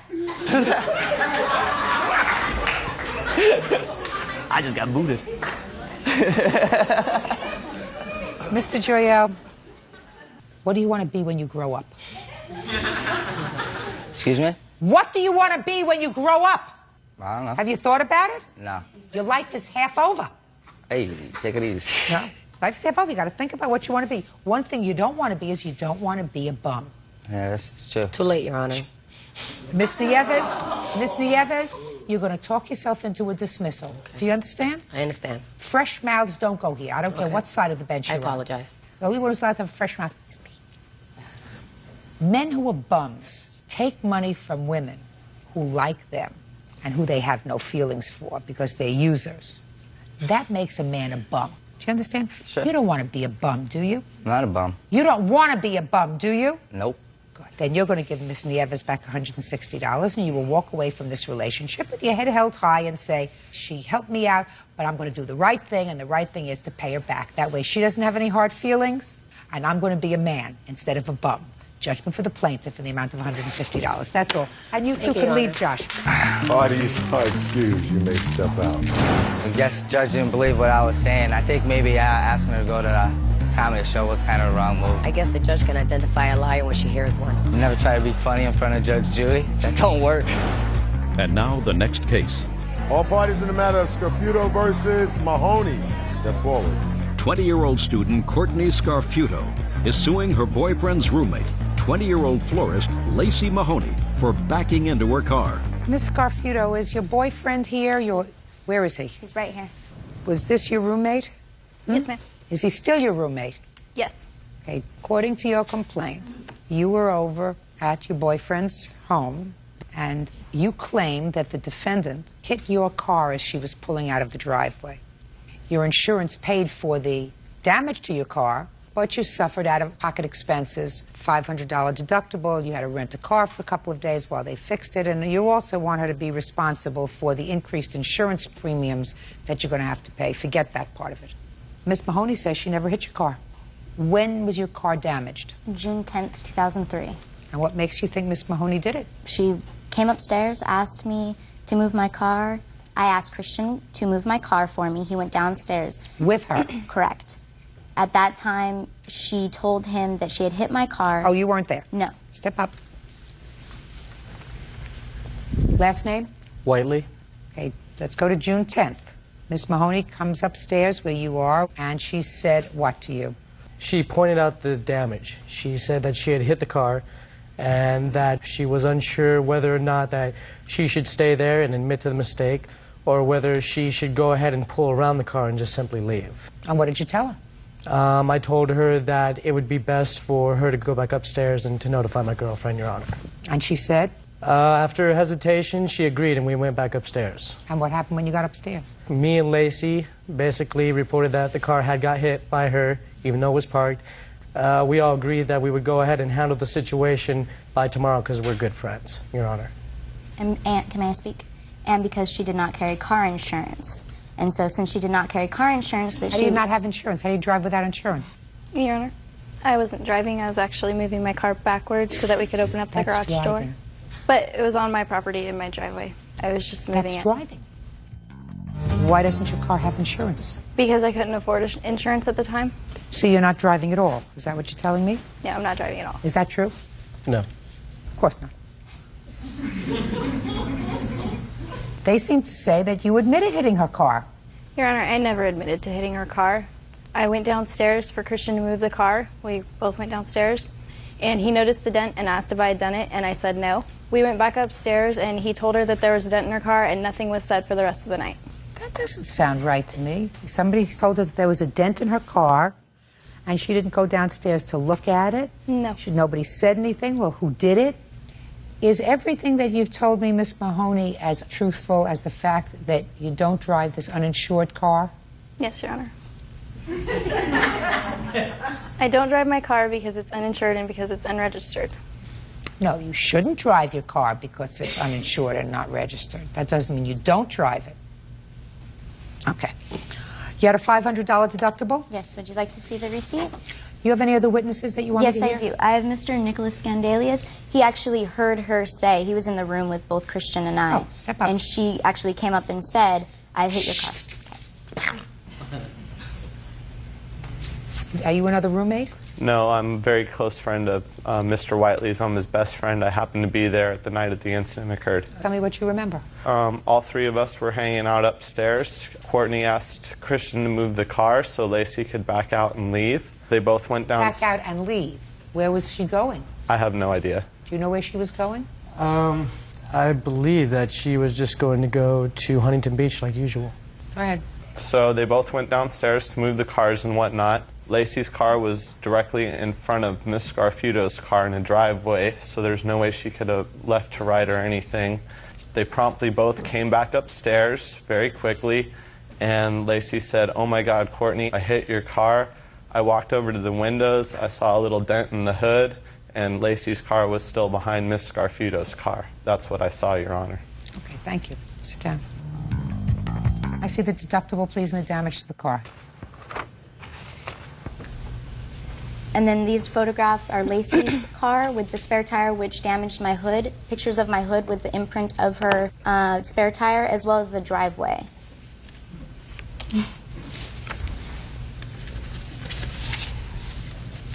How long did it take to fix the car? It took 10 days, times $23.99. So between the $500 deductible and the rental car for the days that it took to fix your car, it was $922. What else? I'm requesting the money that the insurance paid as well, because I do not believe that Lacey should benefit from the insurance that I pay every month. Baloney. Okay. That's what insurance is for. Ms. Scarfuto. What? I didn't hit the car. Yes, and you did. Honestly, yes, you did.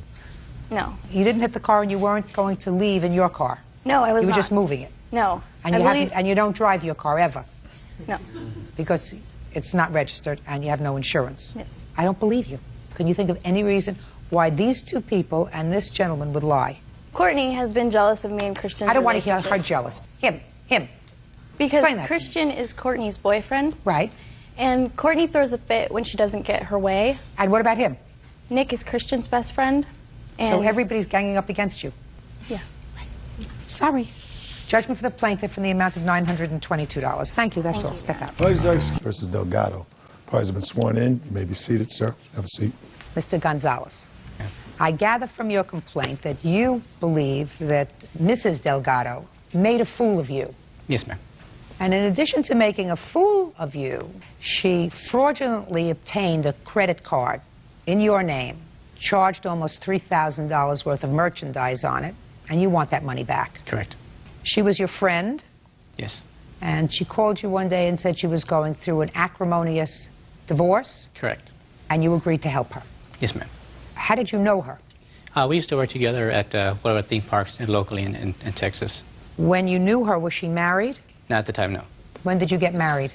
I got married December 25th of this past year, on Christmas Day. And when did you separate from your husband? April 23rd. And when did you call Mr. Gonzalez? Well, take it back a few steps. On my wedding day... Don't take it back a few steps unless I ask you. Okay. But you were separated from your husband on April 23rd of 2004. For the second time, yes. Which Daniel had agreed a previous time to help me out as well. Just a second. When did you separate from your husband for the first time? January 17th. Did you call Mr. Gonzalez at that time? Yes, I most certainly did. Why did you call Mr. Gonzalez? Because the night of my wedding, my husband, for like a couple of hours, had made a comment to me that really upset me, and I had went to the restroom and I was crying. And at that time, Daniel was like, "It's not too late to step out now." This is Daniel? Yes. Daniel said to you... It's not too late to back out now. So? So he offered to help me at that time. So how did he offer to help? He offered to get me away at my wedding. So, and you said, no, I'm in love and I want to stay I was together. in love with my husband, Well, and I wanted to be so with my January 17th, you separated from the first time from your husband. Yes. Why did you call Mr. Gonzalez? Because he was a friend and he was always there to help me. Good. What did you say to him? Well, my mother was very sick, so I flew to Florida, and I was helping her because I have a brother. What did you ask him for? He was helping me find an apartment. So he was just talking to you? Talking to me and finding apartments while I was in Florida. So you asked him to look for an apartment for you? Yes, and a vehicle. And a car? Mm-hmm. And did he find an apartment for you? Over the course of my staying in Florida, me and my husband, we decided that, what we were going through was silly, and we ended up back together again. So you called Mr. Gonzalez and said to him, put the skids on the car, put the skids on the apartment, I don't need it. Exactly. And then you separated from your husband again in April. Yes. A couple of months later. Yes. And again you called Mr. Gonzalez. Yes, I did. For help. For help. And I assume that you recognized that Mr. Gonzalez was helping you because his interest in you was more than platonic, that he cared for you. It's not an answer. It probably, yes. I do think that his intentions were more than platonic. Right. And what about your intentions? Mine were not. Then why did you use him? I didn't use him. He yes, of course help, you did. And I of course you did. Of course you used him. If you, hey, listen, Smiley, if you knew that his intentions, and he cared for you in a romantic way, and you did not have the same kind of feelings for him, then by calling him on the phone whenever you and your husband had an argument and asking him for assistance, you were using him. Got it? Okay, got it. So when you called him in April when you and your husband separated, what did you ask him for? At the time, I needed a vehicle more than anything. You needed a car? Yes. From this man who you knew cared for you, so you were going to use him for a car? He offered. Well, you mean he just picked up out of the blue? He said, let me see, what is it possibly that you could need? What does Karnak say that she needs? We had went to lunch together, and I How did told that him, come about? He would come and pick me up on Mondays, and we would go to lunch, because that was on his only free day, and we Just went a to second. lunch. You mean while you were together, between January and April, you went to lunch with him? No, I never went to lunch with him. After you separated? Yes. Well, how did he find out you were separated? Did you call him? Yes, I did. So you called him, and then you said to him, we can have lunch on Monday, right? No, he And it was on one of suggested these Monday. lunches that you told him that you needed a car? Yes. And he agreed to help you get a car? Yes, he co-signed with me on a 2002 Nissan Xterra. Isn't that nice of him? Your agreement was that you would pay for it, right? I would make the payments on it, yes. And you stopped making the payments on it? I never even got the chance to make the first payment on the car. He took the car back? He took it back, yes. Why did he take it back? Because in the transition with me getting the car, I was supposed to get my student loan in, and I was going to give him money for a deposit, which the deposit originally was only supposed to be $500. But when he went to sign the paperwork, he went without me to sign it. He told him that I was going to give him $1,000, and because he got all the warranty and everything on it, they added another $288, so it came up to almost $1,300 that he needed down on it. But the decision between him and I was that I would make the full payments on it, and I told him at that time I didn't have the $1,300 to give him, that I would get it from my student loan. So he canceled it? He didn't cancel it. He kept the car, to my knowledge. Is that right? I took the car away from her because she didn't pay the down payment to the vehicle, nor did she pay the first down payment. So you actually got the vehicle? Yes, I took the vehicle away because she failed No, to. listen to me, Mr. Gonzalez. You got the vehicle? Yes. Did she ever drive it? Yes, she did. Did you ever drive it? Yes, I had it for almost a month before he took it. Oh, you didn't tell me that. I thought you said he changed his mind. So he got the vehicle. Oh, yeah. And he gave it to you. Yes, he did. And she didn't make the down payment, and she didn't make the first payment. That's correct. Ah. Judge Judy continues in a moment. How much of the $2,600 and change did you pay? My husband gave him $90 to shut him up. Your husband gave him $90 to shut him up? Yes. So that the answer is you paid him nothing? $90. No, the answer is you paid him nothing. Okay. And later today. Do you suffer from a mental disability? No, I don't. Unfortunately, Mr. Jimenez, I'm not kidding. No, I don't. I don't suffer from a mental disability. Real cases, real people. Judge Judy. Daniel Gonzalez says former friend Victoria Delgado owes for fraudulently opening a credit card in his name.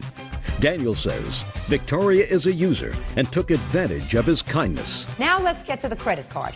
When for the first time did you know that she had obtained a credit card? On the 13th Of May. what? Of May. May 13th. And how did you find out that she had obtained a credit card? She told me that she had applied for a credit card under both our names. So then from there, she just started telling me all that she made a couple of purchases for her apartment that she was going to get. And I was like, well, I was thinking a couple of purchases, like maybe $50, $60, $100, maybe. Actually, he got upset. He got upset. I'm not talking to you yet. Go ahead. She told me that she had received a phone call on the 12th stating that that the credit card company was requesting my information. And I was like, well, how am I supposed to do that? I didn't even know about the credit card. So that's when everything turned out that she... Can I see the bills, please? Sure. And at the same time, she gave me a letter that she wanted me to sign stating, that's the letter, that she wanted me to sign. Can I? That, in a minute. In a minute. Okay. She gave me a letter that she wanted me to sign so she can fax information to the credit card company, stating that she was an authorized user. In a matter of 3 days, she was managed to charge $2,600 on a credit card. Now I'll hear you, Ms. Delgado. $2,600 plus merchandise that you charged over the period of a few days on his account. How much did you pay on the $2,600? On the $2,600, I was in the hospital. I didn't ask you that. I didn't ask you whether you were in the hospital, whether you were at Disney World, whether you were at a tea dance, whether you were on a world cruise. I asked you how much of the $2,600 and change did you pay? My husband gave him $90 to shut him up. Your husband gave him $90 to shut him up. Yes. So that the answer is you paid him nothing. $90. No, the answer is you paid him nothing. Okay. Now, where is all this merchandise that you charged? It's all household goods for my house. I bought a bedroom set. I bought dishes. Now, just a second. Now, you separated from your husband on April 23rd. Yes. And when did you reconcile with your husband? We started talking again in early June. And when did you move back together? June, I believe the 15th. Where's the bedroom set? I still have it. Who sleeps in it? Me and my husband. You're some piece of work. I'm sorry that you feel that way. Oh, I do. I mean, the whole circumstance surrounding it's I think different. that you have a bad character. I think that you used Mr. Gonzalez's friendship. You fraudulently obtained a credit card. No, I didn't fraudulently do sure it. you did. No, I have a piece of paper here. If I was trying to fraudulently use his name and I didn't want it linked back to me, that's what he was claiming. I signed you it. Fraudulently I signed obtained for it. a credit card because you yourself say in your answer that you made believe you were him. That's because on the morning that they called, I called and I told him he was in the process of refinancing his house. Listen to me. That's what you say in your answer. Exactly, but you're not letting me get back to the... When Visa called, I acted like I was him. I did, because he told me to. What date was that? I believe it was on the 15th. So on the 15th, that morning, two weeks before you decided to reconcile with your husband, you had just concluded charging over $2,600 worth of merchandise on a credit card that he's obligated to pay. That's what you're telling me, right? You are a person of poor character. You are a person who committed fraud, and you're a person who's going to repay him $2,700, which includes the interest. That's what he's suing for. Judgment for the plaintiff. Get rid of him. Parties are excused. You may step out. Daniel's intentions were way more than they were. There was nothing in my mind that, or even wanting anything from her, just a friendship. He is a grown adult. If he wanted to buy those things, then, you know, or do that for me, then that was on his own. Well, I didn't know it to be so much money until I called the credit card company and found out it was $2,600. And I was like, well, whoa, that's more than a bottle of wine, you know? The chances in love and war, you know, he took his chances, he lost. I was trying to help her out just for a vehicle, but not to furnish her apartment. He lost, so now he's bitter. All I wanted was just the money that she owed me for the purchase that she made. And now the next case. All parties in the matter of Slovic versus Jimenez. Step forward, please. 21-year-old office manager Jamie Slovic is suing her ex-boyfriend, 24-year-old construction worker Roman Jimenez, for unpaid rent, damaged property, and the return of household items belonging to her. Miss Slovic, you and the defendant lived together. Take your hands out of your pockets. You and the defendant lived together for a period of time. Yes. There was an altercation between the two of you, and you claimed that Mr. Jimenez moved out. And when he moved out, he took with him a whole bunch of furniture that you had purchased on your credit card that you either paid for or are still paying for. In addition, you claim he owes you for half a month's rent and some eviction costs because you were ultimately evicted from the apartment. Mr. Jimenez says that you really locked him out of the apartment because you called the police, so stop complaining that he owes you any rent because he couldn't live there. He doesn't, however, address the issue of the furniture, which I will get to. So when did you and Mr. Jimenez live together, Ms. We lived together for 3 months. Starting when? Starting from June of 2003 to October of 2003. And the reason why he had to move out is because it was court-ordered, or police report ordered, that he moved out of the apartment. I didn't... Just a second. Okay. That order was issued as a result of a complaint, correct? Yeah. And the complainant in that complaint was who? Me. Right. Well, that's pretty much what he's saying. He's saying he had to leave the apartment because you complained, which resulted in a court order putting him out of the apartment. So he's right. Right? Okay. Oh. Judge Judy continues in a moment. She said all I had to do was cook for her because I like to cook. She said all I do is cook for her, and that was cool. I like to cook. Just a second. Would you run that past me again in English and slowly, please? Real cases, real people. Judge Judy. Jamie Slovic says, when ex-boyfriend Roman Jimenez moved out, he took her belongings with him. Roman says Jamie was physically abusive. Now let's get to the furniture. Okay. When we lived together, we had nothing, and we purchased big pictures for the walls, a couch and a coffee table that we got before we moved in there, a dining room table, and a bed that we purchased while we were living there. All this stuff that, you know, we were supposed to be living together to pay off together. He had no credit, so we did everything on my credit. He couldn't get approved anywhere. So far, is that correct? Yes, that's correct. All right. When you moved out, did you take the furniture with you? I took my furniture with me. What did you take? I took my pictures. Pictures. Were those pictures that were purchased on her credit card? Yes, ma'am. Well, then how could you take the pictures if she paid for them? Well, because I gave her some money too, and you know, she spent the money on that stuff, and I spent my money like on food and going out and stuff like that. Going out. We ate a lot. We ate good food. Going out without me. Shh. Don't talk to him. Okay. What else did you take with you, sir? Pictures, pots, pans, some sofas. Oh. Some what? Oh, I took a futon, like a sort of recliner futon. Pictures, pots, and pans. Yeah. Yes. Yes. Yes. I have pictures and pots and pans. What other furniture did you take with you, sir? I didn't take the furniture because the furniture was broken. So you took nothing else but pictures and pots and pans. Is that what you're telling me? That's correct. What happened to the futon you told me about a couple of seconds ago? Oh, it was kind of broken. Did you take it? Pieces of it. Do you suffer from a mental disability? No, unfortunately, Mr. Jimenez, I'm not kidding. No, I don't suffer from a mental disability. Then when I ask you a question, I want you to think about the answer, and I want you to give me an answer that's truthful. Pictures, pots and pans, and a futon sofa. Is that right? The mattress. I took the mattress. Took the mattress. And was that something that was purchased after you moved into the apartment? Yes, it was. So the pictures, the pots and pans, the futon, and the mattress were things that were purchased with the plaintiff's credit card that she paid for or is paying for, and you took? Correct. It was my... Perfect! How much were those things? Everything that he left me with it's way beyond $5,000. Listen, it's not what I asked you. Okay, I'm sorry. He says he took pictures. Do you have the bill for the pictures? This top one right here is one of the pictures. And how much was that? $47.99. What else?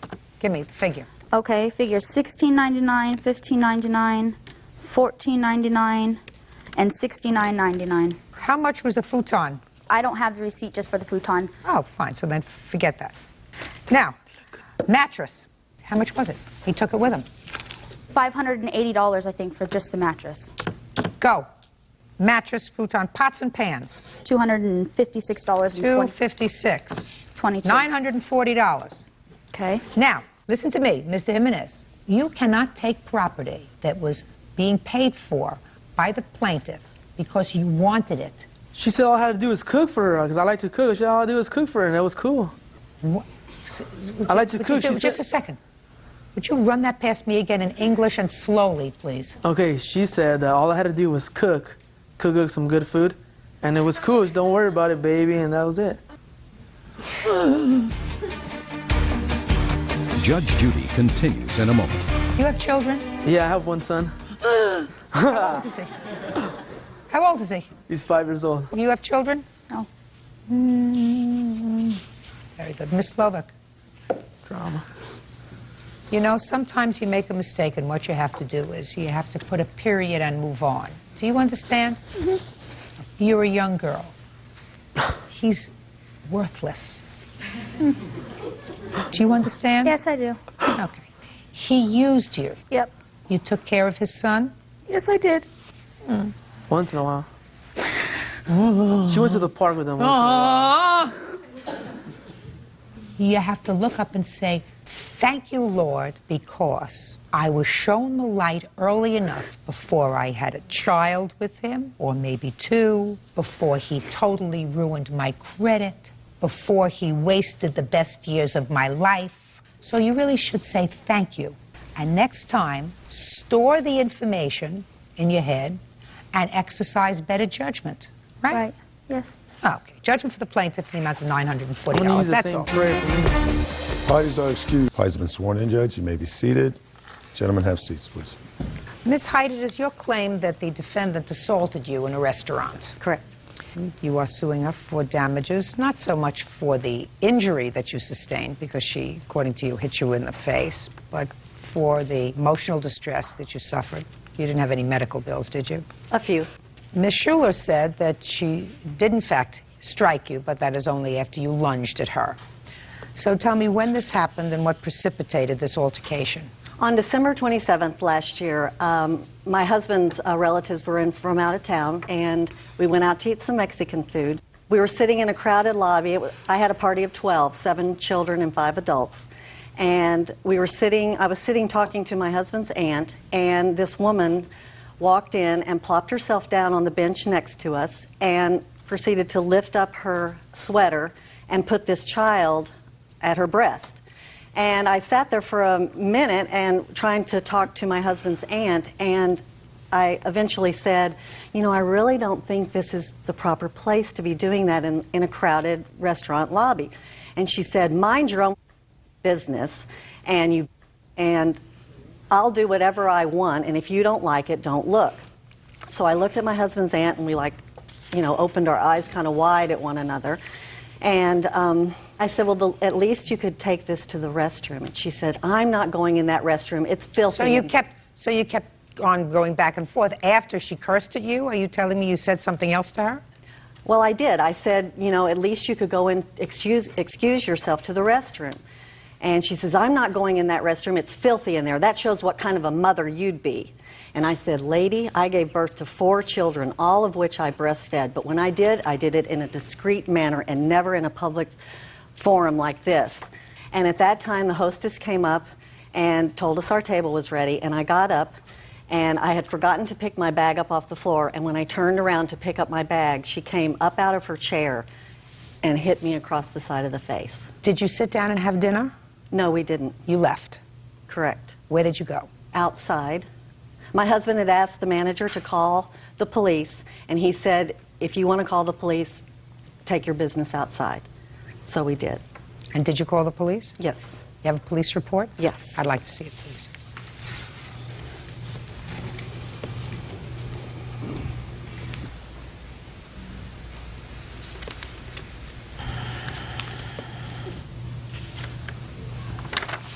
What kind of medical attention did you require? The next morning on Sunday, I went and saw my primary physician, and he checked out my face, and the next day I went and had an x-ray of my jaw.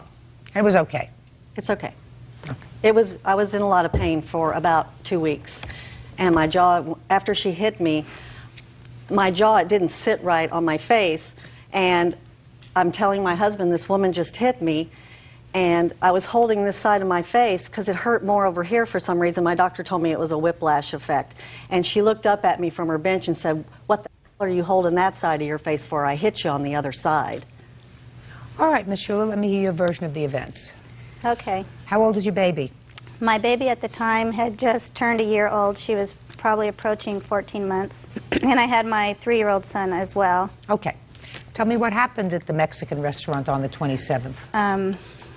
It's ironic. We had a choice of like 6 places. We chose this place. We went in, and the lobby was just packed. I went up to the hostess, and I said, how long of a wait do you think it is? And she said, 5 minutes. I said, oh, that's great, because my kids aren't going to be able to wait very long. And I turned around to tell my husband, and as she said, which is the husband? My husband is. And as she told me that, the plaintiff's husband was sitting where I eventually sat, and he said, you've sat 40 people since we've been here. And I thought he was yelling at me, so I just kind of noticed that he said that and, you know, just made a mental note, told my husband, it's only going to be 5 minutes, we can do this. And the plaintiff's husband had stood up and demanded to see the manager because he felt they were waiting too long. And he left his seat, so I sat down in his seat.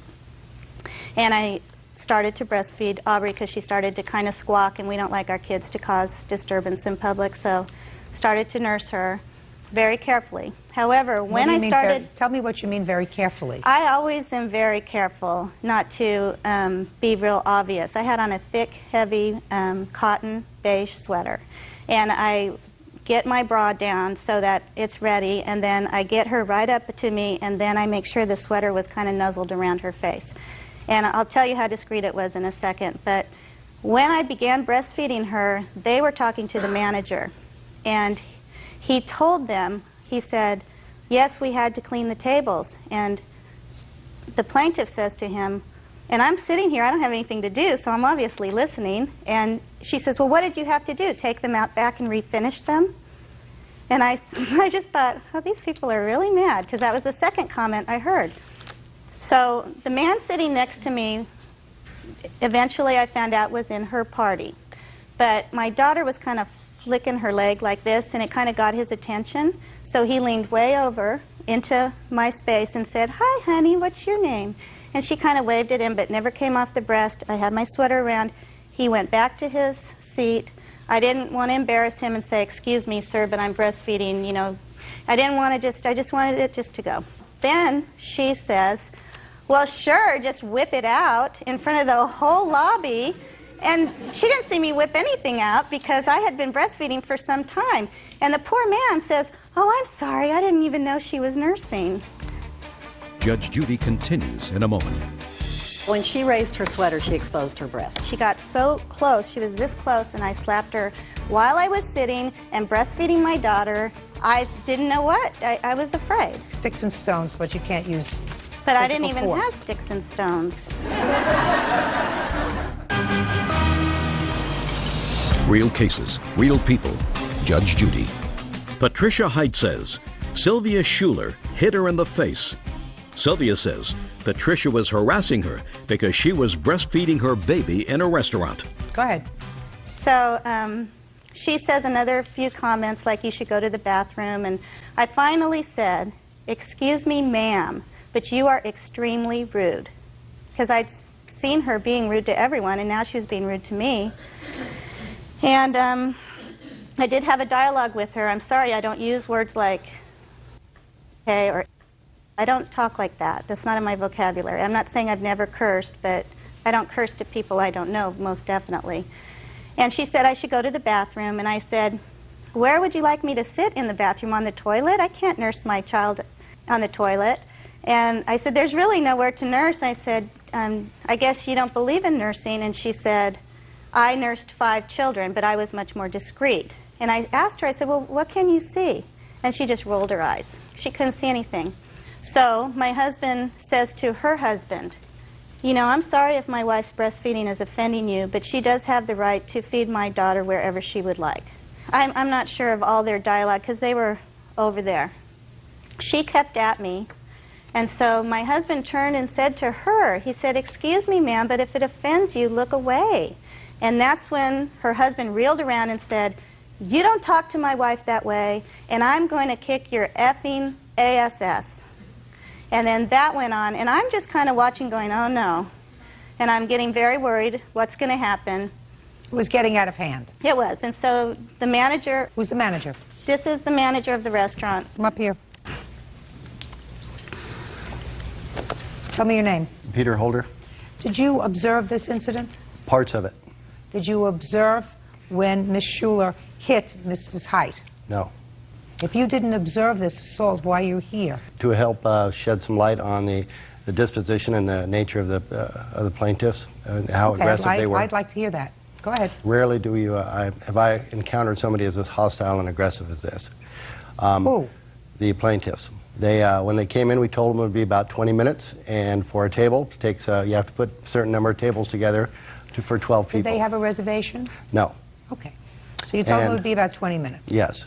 And 10 minutes later, the hostess came and got me. I was back in the kitchen and said, this man would like to see the manager. He's very upset. So I went out and, how can I help you? And he says, you're seating all these people ahead of us. We've been here way past 20 minutes. It had been 10 minutes. And I said, well, a lot of our tables only hold 2 and 4 people, and that's who we're seating. We have a place all picked out for you. We're waiting for one more party to leave. And that's when Patricia, I believe her name is, said... Mrs. Height. Mrs. Height said, what do you have to do, take them out and revarnish them? And I went, whoa. And right after the incident, the plaintiff's husband threatened using that language him again, and that's when I asked him to leave. What did you hear? I should kick you. So they were angry. Very. Okay, have a seat.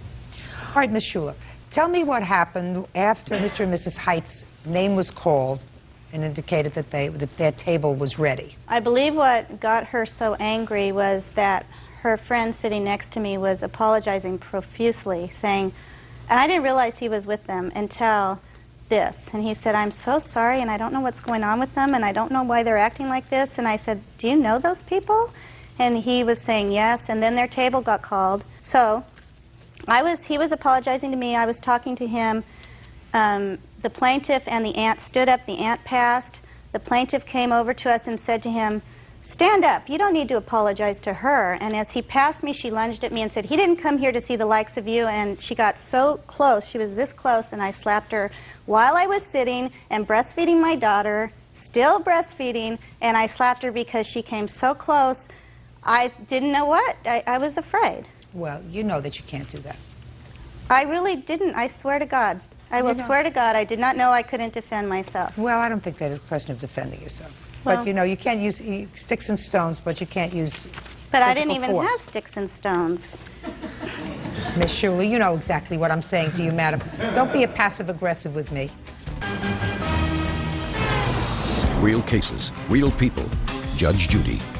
Patricia Height says fellow restaurant patron Sylvia Schuler hit her in the face. I mean, if you saw a man sitting there and scratching himself because he had an itch, would you have the gall to say to him, "Can't you do that someplace else? Can't you go into the bathroom? Why don't you go do that in the car?" You wouldn't say that to him. Well, you wouldn't say that to him. What you would do is you would take your children, if you believed it was offensive, and you would go outside. You would say, "I can't believe that guy can't be more discreet about scratching himself." Well, when she raised her sweater, she exposed her breast, and that's what I had a problem with in a public place. And I want to tell you something. I don't necessarily believe that that's true. I believe that that's a convenient thing for you to say now, and I don't believe that she cursed at you, Ms. Height. I do not believe that you said to her very sweetly, "Could you please do that, or don't you think you could do that someplace a little more discreetly?" And she turned around and called you the names that you attribute to her a moment ago. I don't believe that that happened. Can I let my husband testify?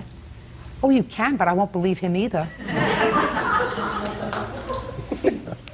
I don't believe she said that to you. She did. No, I don't believe she said that to you. I believe that you kept going back and forth because it would make sense if she said, "This is what I'm going to do," and then you came back to her and said to her, "Can't you just go to the restroom?" Because if somebody came back and cursed at me like that, I would say, if I were a normal person, "Gee, this person's a little bit off. I'm not going to have anything else to do with her." But you didn't do that. You came right back and you said to her, according to you, after she cursed at you in a vile way, you said to her, calmly, you could at least go into the restroom. That's not what I'm hearing from the manager of the restaurant that was your demeanor on that day. He didn't. Now, that doesn't mean, madam, that you have the right to put your hands on her. You don't. She has absolutely no right to tell you that you can't breastfeed a child, which is a perfectly natural thing. Some people prefer to do it privately. They feel as if for everybody's sake, including the child's sake. The child is 14 months old. Perhaps we can do this privately. I can go out into the car. I can go into a private corner. I don't have to be in the middle of a lobby with 50 people around me and breastfeeding my child. But that's your prerogative.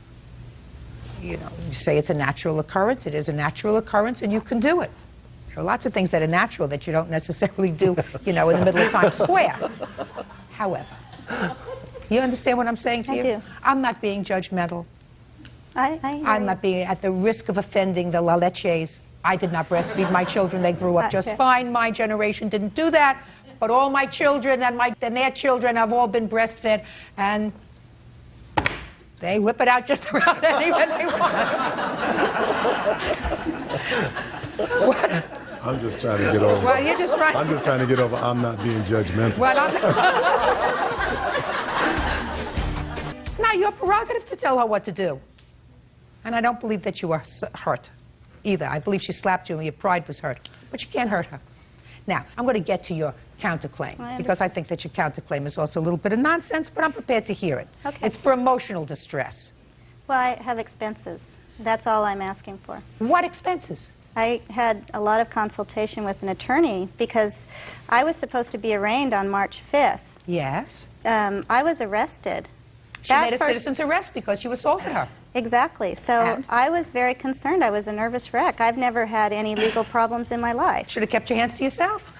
May I ask you a question? Because I'm very interested in the answer to this question. Sure. How close can someone get to you aggressively? How close can an aggressor get before you have the right to protect yourself? Where was your husband when all this was going on? Watching my 3-year-old, who is very active. Is what you're telling me that you were fighting back and forth with this lady and things had gotten so aggressive that she was cursing you, she was screaming at you, your husband got involved, got involved with your husband, and yet your husband left you to go watch your 3-year-old? Is that what you're telling me? Yeah. Yeah.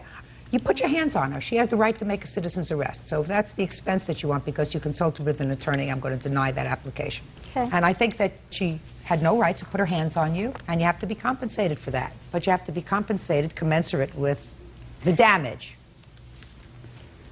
If you had it to do all over again, would you have moved your seat?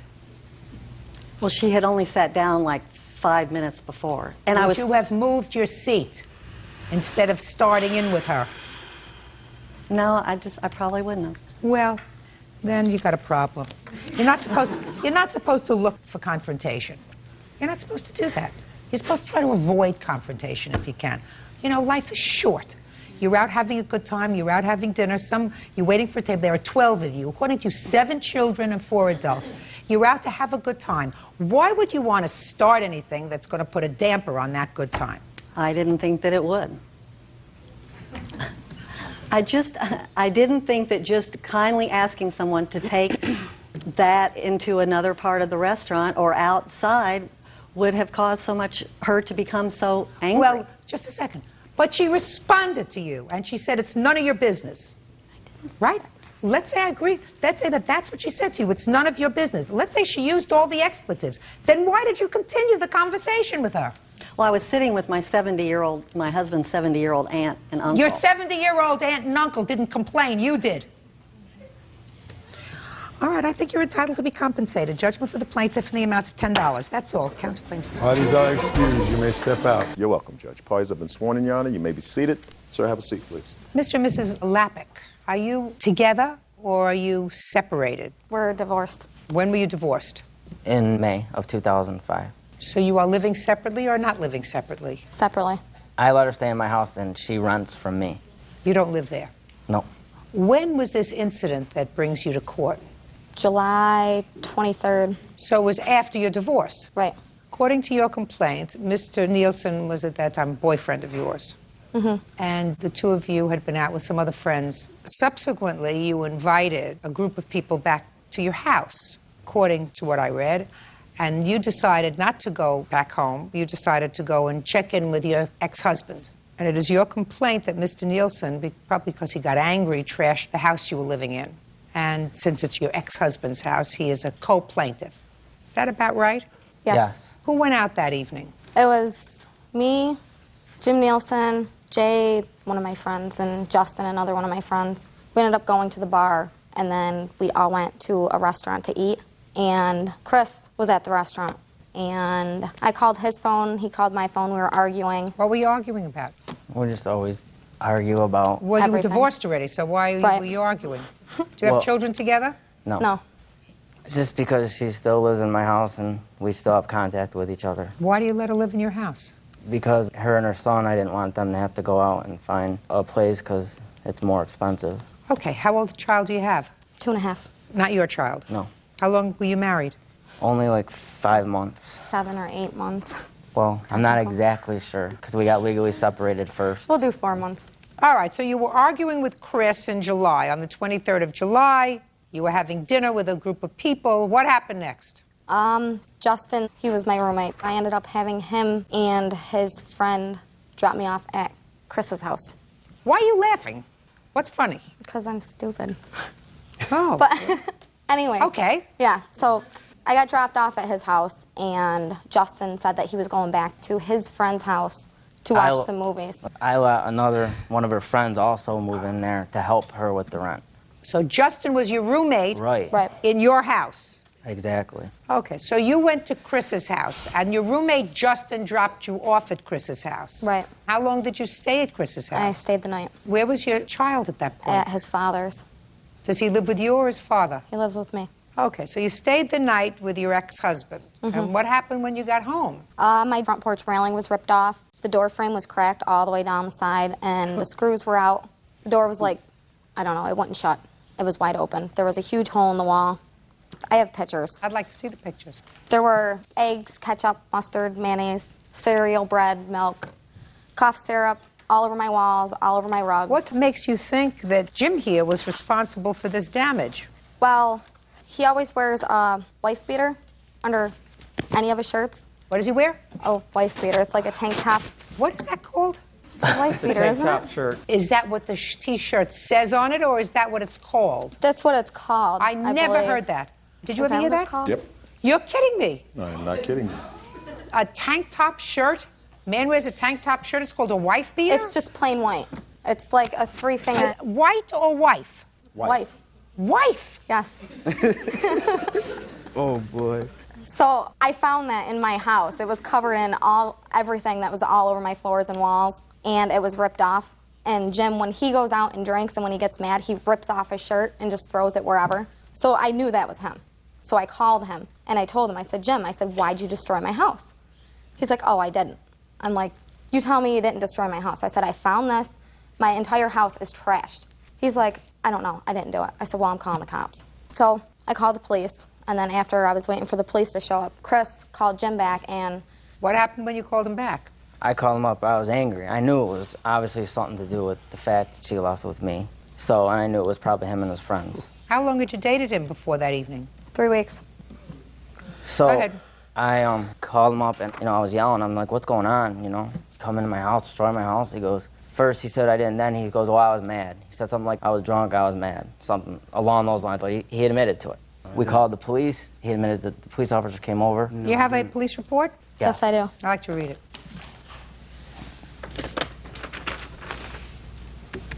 Thank you. All right, Jim, I'm with you. I didn't do nothing. I woke up with stuff all over me. You went back to her house? Yeah, Justin had the key. We were drinking there for a little bit, and I passed out. I wake up, I got all this stuff all over, eggs and stuff all over me. I didn't know what happened, holes in the wall and everything. And she's saying I admitted to it. I never admitted to nothing, to the cops at all. You're John. Yep. Jim, John, and Justin. You were there that evening? No, the following day I was there. They came to my apartment. Who did? I came to his apartment in the morning. Justin's the one that brought it up to me. What I think is Justin had the key. Just a minute, I don't care what you think. What you think is irrelevant. When you finish law school, you can get a job as a judge, and hopefully somebody will care about what you think. I just want you to tell me what you heard and what you saw. Judge Judy continues in a moment. All right, let me see the estimate. Come on, I had enough. Let's go. Got other fish to fry today. And later today, Somebody rode on his car and vandalized it. I'm speaking. You may get away with that with your wife. You don't get away with it with me. real cases, real people. Judge Judy. Jennifer Loppick and her ex-husband, Christopher, claim Jennifer's ex-boyfriend, James Nielsen, destroyed their home in a drunken rage. Go ahead. I heard the house got trashed. And I took Justin back to the house, and I seen it. Good. Thank you. Now, did you speak to the police? Yeah, on the phone. Listen to me. Do you know the police in Auburn, New York? Yes. You think they have it in for you? No. They don't know you. They don't care about you, Yeah. right? The police say that you said he was drunk and did some and said he would pay for all the damages. I didn't say I paid for all the damages. Okay, there we go. Oh, God, my life is so What? Okay, what I did said you... I would fix the damages. Oh, okay. If... Oh, just a second. So you didn't say you would pay for the damage, you said you would fix the damage. Yes. So that's what you told them? Mm-hmm. Yes. So you acknowledge that you did some of the damage. Yeah. Well, I didn't do all the damages, you know. I don't care whether you did some or all. I'm not going to be, you know, the one paying for all the damages, though, you know. There's other people there. Well, then this is what you have to do, Jim. I I called her and tell her I was going to come fix it, and she's like, oh, no, I can't do it now. I don't want you to fix it. I got somebody else to fix it. What do you I do bought for, all this stuff to what go do you fix do it. for a living? Huh? I got 2 jobs. I work at MKM, and I'm an electrician. What's MKM? Trucking business. But you're not a carpenter. No. I can still do it, though. Are you a brain surgeon? No. You wouldn't try that, would you? No. I mean, if somebody said, you know, here's Bird, he needs a little brain surgery, you wouldn't say, I'm going to try. Not what I do, but I'll give it a try. Wouldn't do that. And so they're entitled to have a professional carpenter fix that. They don't have to accept your offer to fix it yourself. But the railing wasn't all broke. It came all off. The screws just fell out of it. That's all that happened. When you commit a crime, sir, you don't get to choose your punishment.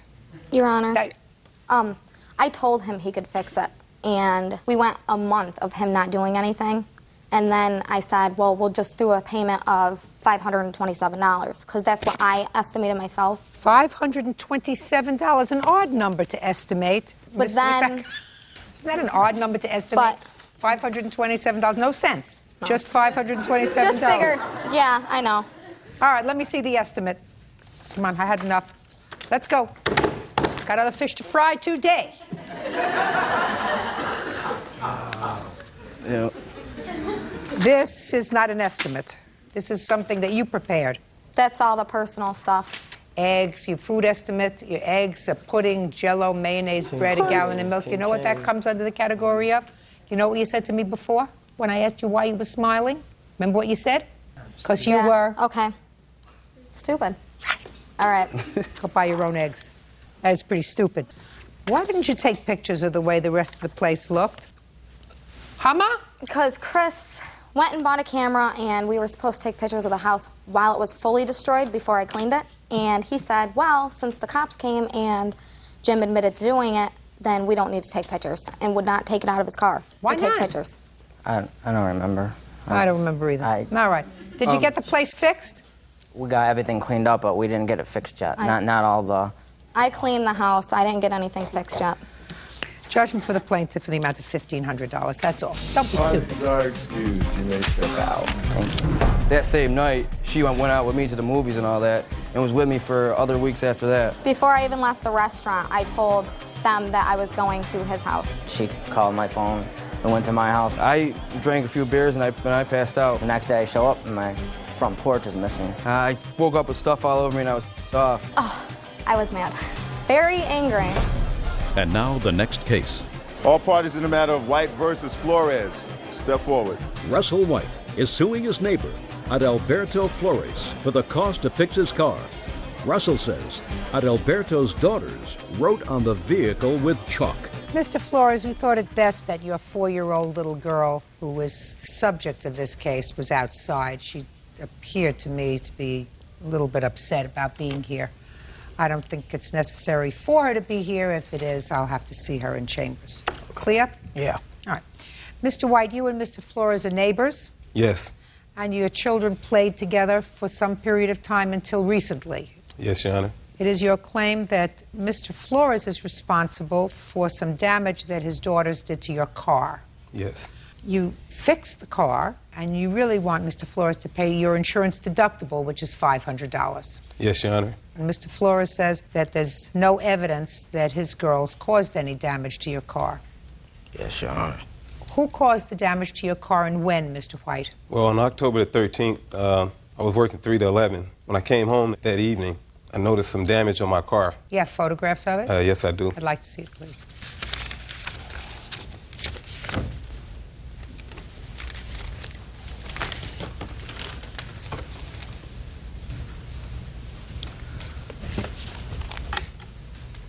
What was it, chalk? It was chalk, and it was like someone had scribbled on the back of it. It's hard to see in these photographs. Yeah, it's hard because of the color of the car. Yeah, but I do see sort of circular motions. Yes. Got it. Now, you weren't there. What makes you think his girls did the damage? I have a witness that saw this occur. Well, then I'll hear the witness. Bert, can we get a witness? I assume they're outside. How you doing? Swear the witness, please. Sir, raise your right hand. Do you swear to tell the truth in these matters? Yes, sir. State your name for the record, please. Alfredo Warren. Mr. Warren, are you a neighbor of these people? No, ma'am. I stay in South Bend, Indiana. Okay. Mr. White said you observed something that happened with his car. Yes, ma'am. Are you a friend of his? No, ma'am. What were you doing near his house? I was up there visiting with some friends, and on this particular day, I was sitting in the car while someone else went in the house. And I just noticed two small kids of they wasn't black, but they was like maybe mixed or Mexican or some kind of race. And the smallest one was riding on the car from like the trunk part, and I seen her go around the side. And what was the other one doing? Sitting like on the sidewalk. Go ahead. So the next day, when I was coming back to drop this girl off, I so happened to see the person that was getting to the car that had been rode on. Was that this gentleman? It was this gentleman. So I asked him, did he have kids? And I said, well, I think I seen your kids riding on your car. And so he said, no, it wasn't my kids, but my car was vandalized yesterday. And I told him if he needed any help, I just gave my number. And then I got a call at work, and I heard about the whole issue. Would you recognize those children again? Yeah, probably if I seen them, yes, ma'am. Would you recognize the older child? Well, I mainly just seen the small one riding on the car. Did you see the one who was sitting down? She was like at the head of the car. So I just noticed a head, you know, like you just glance, because I'm looking through my rearview mirror. And so that's how I seen it. Do you recognize this young lady here? I don't know if that's the youngest one. Because she was shorter, and this was like, it's been like some months ago. Okay. Bird, would you take Mr. Warren outside to where Mr. Flores' youngest daughter is and ask him if he has seen her before? Okay? All right. Mr. Warren, why don't you go with Officer Bird? Now, before Mr. Warren comes back, you step up here. Right over here. You hop up in that chair. Tell me your name. Jessica. All right, Jessica. So before this gets any worse, did your sister ride on Mr. White's car? No. You sure about that? Yes. Do you know anybody who damaged Mr. White's car? No. And you weren't present that day, sitting there while your little sister either took a piece of chalk or anything else and rode on Mr. White's car? No. You sure about that? Yes. Okay. Go and have a seat.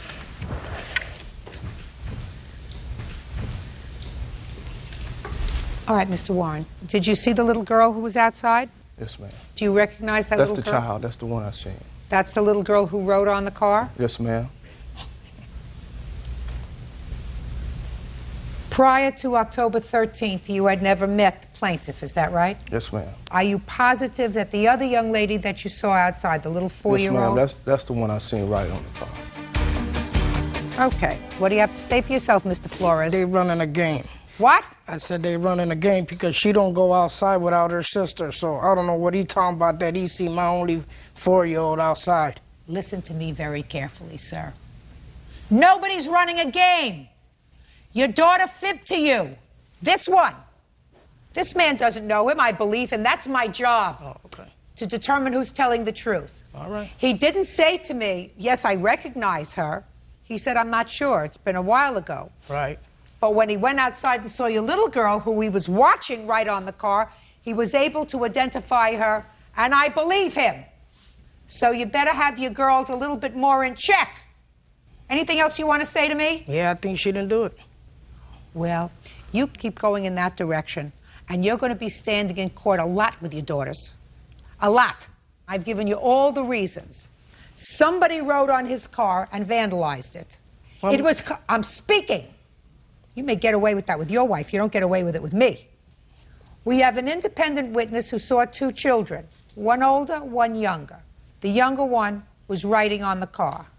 And he says there's no question in his mind it was your daughter. And you said, I don't believe it. Why? Your daughters never lied to you? No. Baloney. They ain't the only ones that live. They ain't the only little girls that live in the block. Just a second. He said it was your daughter. Certainly they're not the only children living on the block. He don't even live around there. Oh, you're an He idiot. live in Sound Bay. You're an idiot. You're going to spend a lot of time in court, both for yourself and your children. Judgment for the plaintiff in the amount of $500. That's all. Các em thân mến, chào mừng các em đến với video mới ngày hôm nay nhé. Ở video này thì cô trò chúng ta sẽ cùng nhau giải quyết một bài toán là chúng ta sẽ điền số vào những ô con trống ở trên cái bảng này, và để sao cho mỗi cột và mỗi hàng đều chứa các số 1, 2, 3, 4, 5. Bài toán này chính là bài toán tư duy của các em học sinh lớp 1 các em nhé. Và đối với các em học sinh lớp 1 thì các em nên chú ý là chúng ta sẽ rèn luyện cách nhìn và cách tính đối với những cái bài toán như thế này, để chúng ta rèn luyện cái tính tư duy để tốt hơn. Ở đây các em thấy là quy luật để chúng ta giải quyết bài toán này, đó là chúng ta sẽ tìm những hàng hoặc là những cột thiếu ít số nhất, tức là có ít cái ô trống nhất. Và đầu tiên chúng ta sẽ thấy rằng là ở đây chúng ta chỉ cần giống cái cột đầu tiên này, đúng không ạ? Chúng ta thấy là cột này là cột có ít nhất, và ở đây có 1, 2 và 4, 5 rồi. Chúng ta đọc xuống lên 1, 2, 3, 4, 5, ở đây chúng ta nó sẽ là 3, đúng không ạ? Từ đây chúng ta cũng giải quyết được một hàng nữa, là hàng này nó chỉ còn một ô trống. Chúng ta sẽ giải quyết tiếp cái hàng này.